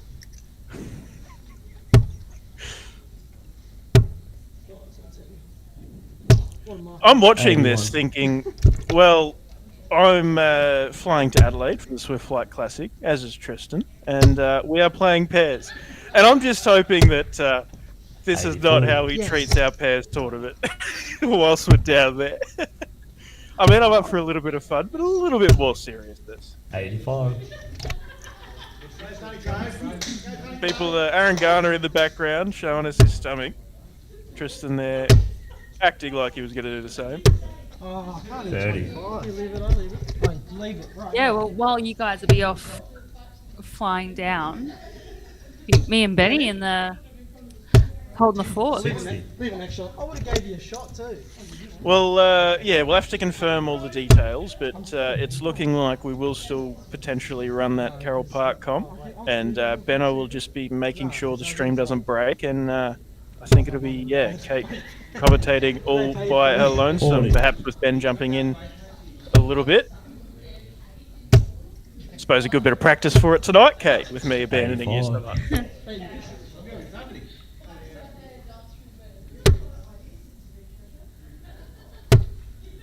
I had to Google things to say in commentary. No. Who Googles things like that anymore? Are you sure you didn't chat GPT? Copilot. Copilot. Mm. Interesting facts about darts. Bullseye! 96. Ooh. Any closer and I'd be home.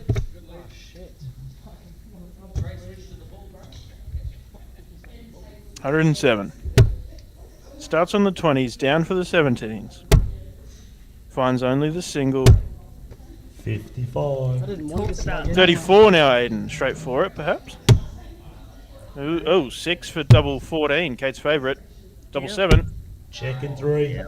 Gets it done. It's a break as well. What break? I was mentioning it earlier around the 107 and 104 combination checkout. 131. It still surprises me how some players start on the 20s though. 131. And it's like, especially if your opposition's on a finish as well, you're just obviously not leaving yourself any protection if you do miss that first start in a 20. And you're not leaving yourself an opportunity to close the leg out with the remaining darts that you have should you hit a 1 or a 5 or if you miss your number. So, yeah, there's definitely, if you trust your ability and you're going for a 20, that's, kudos to you, but it's definitely something like, oh, no, just don't want to Yeah. Just don't want to leave myself open for risk like that. Yeah, definitely. Can we please be quiet in the background?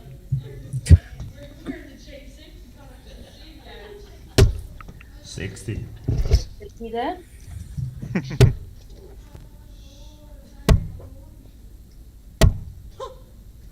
23. Aiden getting into the Tristan spirit. You know, Tristan's 2-1 down. I thought this may be where he starts to take it a little more serious. 57. But failing to hit a treble so far this leg. 9 darts in. 45.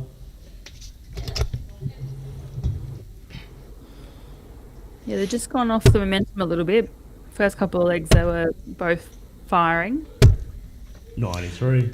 Yeah, I mean, it's I've gotten in the habit of chopping out the final of each stream in the to post on the 95. day of the next comp. So today's was Robbie and Jacob Patterson's final. But here I am thinking, do I really want to post this final on its own? 42. Oh, fuck, wow. Whoa, off the boot. 38.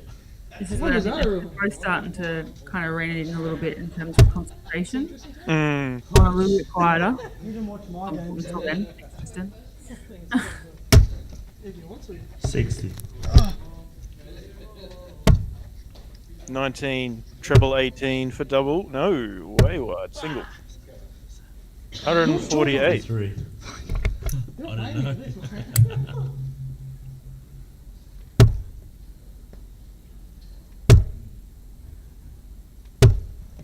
58. So 56 here for Aiden. Double 4, sorry. Whoop, there we are. He got it. Did get it. I'm just way behind the ball. Sorry. Call yourself a spotter. When I spot, I haven't had several CCs. On top of that, you've also streaming, you're commentating, you're calling, and you're tournament directing as well. So you can't do everything. Yeah, it's easy job. 180. Beautiful dart there by Aiden. I think that's his second 180 for the final. 140. Lovely response there for Tristan. 140.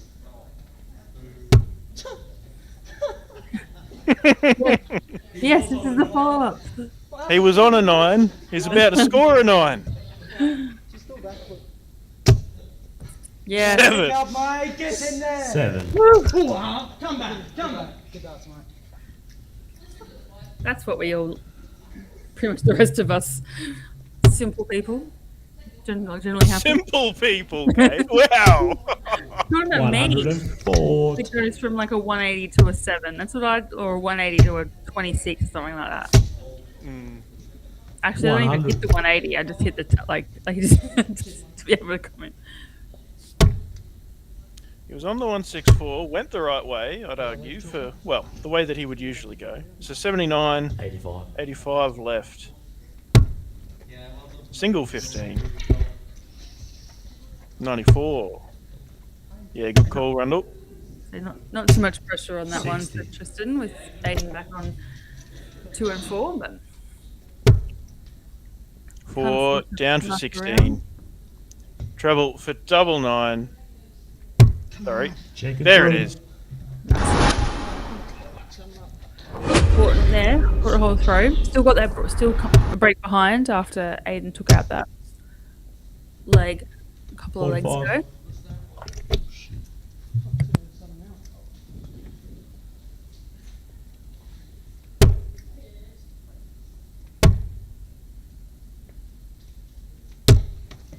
$57. Oops, sorry. Oh, man. 180. Another one by Aiden. It's 3 and 4 legs. Did we just have a streaker? Yes, we just have a streaker. Oh my god, he's going again. Oh no. Oh no. Security. My 7 would have been reasonable.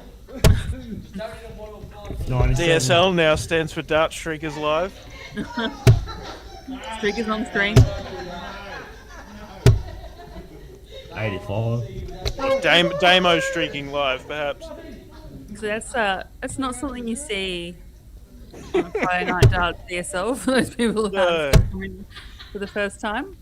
96. Yeah, I'm perhaps learning Yeah. that playing both semis on stream and extending the night out was a bad idea.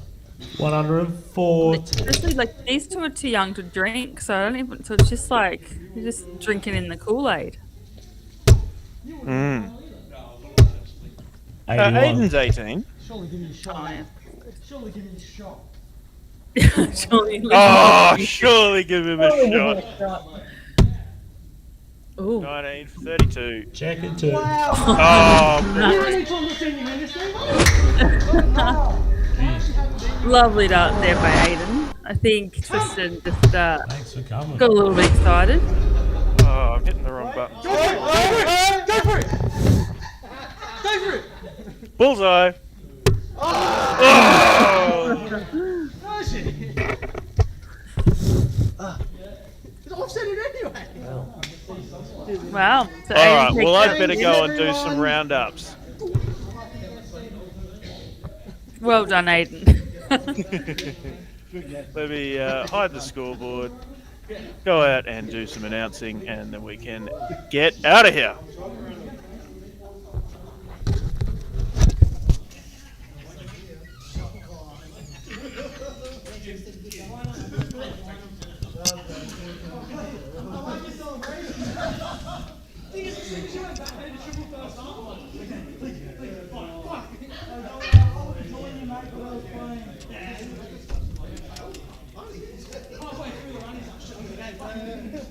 Damien Blair. What the fuck are we going to do with you? You got to figure something out real quick, mate. What happened to... Oh, my microphone's up there. Okay. Oh, yeah, sorry, mate. Yeah. No, I'm good. Check, check.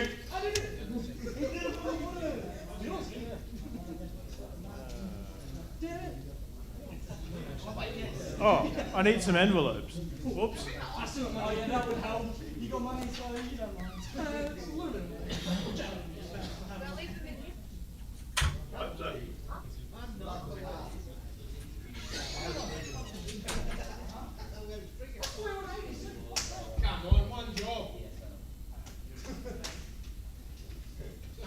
It's a little bit. It's a bit hard at this time of the night to do that one job. All right, ladies and gentlemen, well, thank you all for coming. Very solid attendance of 61 players, and as such, the prize money increases from the standard 200 and 100 to the winner and runner-up. We are paying out to the quarterfinals. Yeah, but you wouldn't have gotten the photo with me, Aiden. I want a photo with you. You can have all the photos with me you want when you win a final again, Tristan. No, you get a photo for runner-up. Join the competition. But I'm not going to smile. Smiling's only for the winner. Yes. Get. Okay, Mr. 71.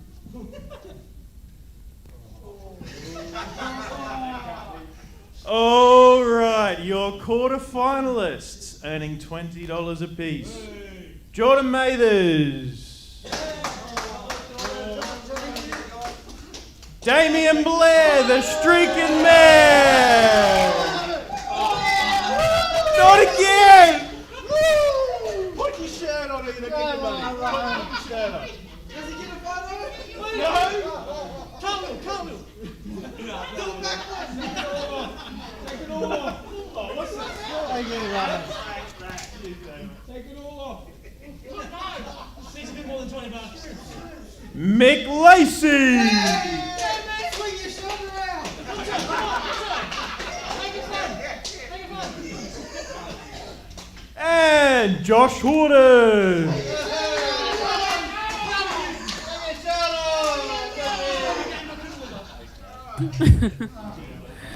Oh God.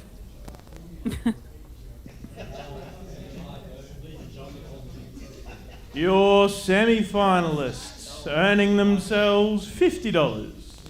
Jamie Rondo.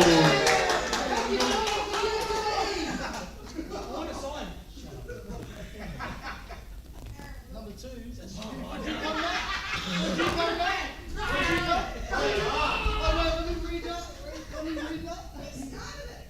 And Johnny Rankin.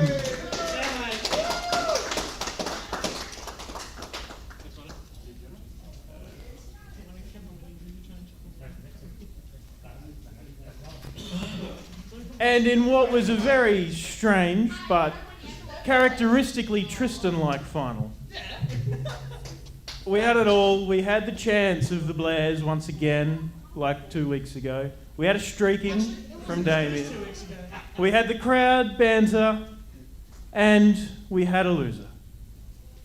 Your runner-up, the Boomerang, Tristan Bogner. Can someone take a photo, please? Aiden, do you want to take the photo? Can someone please come grab my phone and press the photo button, please? Thank you. Thanks, Pat. Oh, no. Gotta get it out. No smiling. What? Oh, No smile. I'm taking photos of himself. Thanks, Pat. Oh, yeah.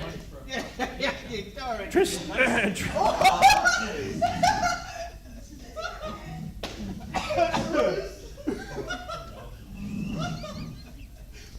Tristan has agreed to shout backers on the drive home because I gave him a lift.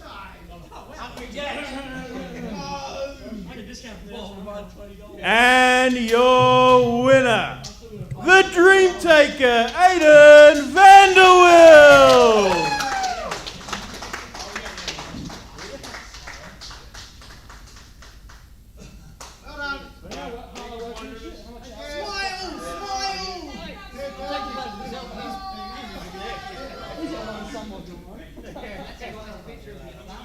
This is breaking up really bad.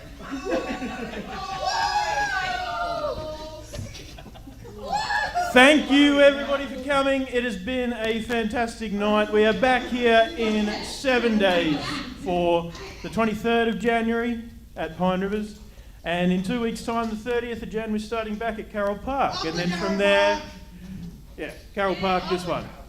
And then from there, it will be alternating weeks. So the first weekend of Feb, back at Pine. Second weekend of Feb, back at Carroll Park, and so on. For eternity, with the exceptions of the weekends we're not allowed to run, or when I'm away for 88. Anyway, just take it week by week, or month by month. I'll see you in a week's time. Have a good one.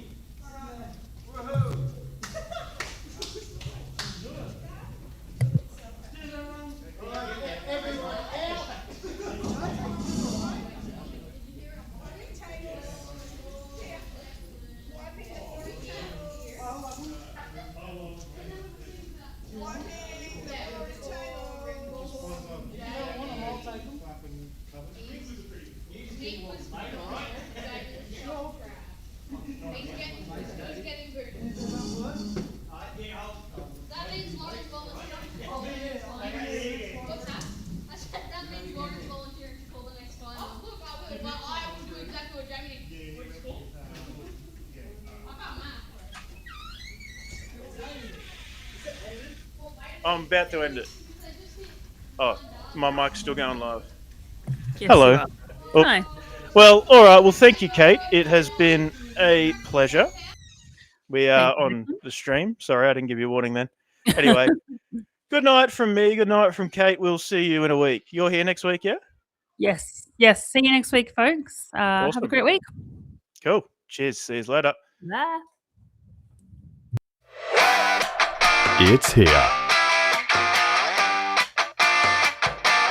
DSL Friday Night Darts is hitting the Pine Rivers Darts and Sporting.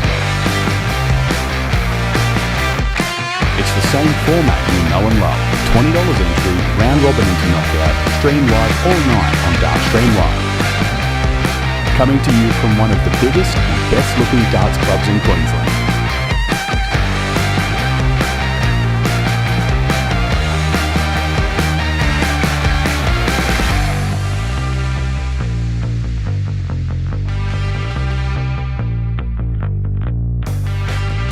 not to mention the Queensland hosts of the prestigious Australian Darts Association Tour.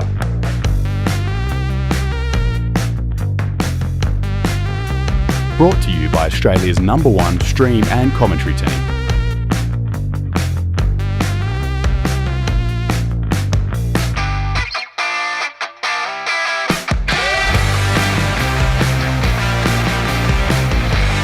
Big thanks to our sponsors, Aussie Dart Supplies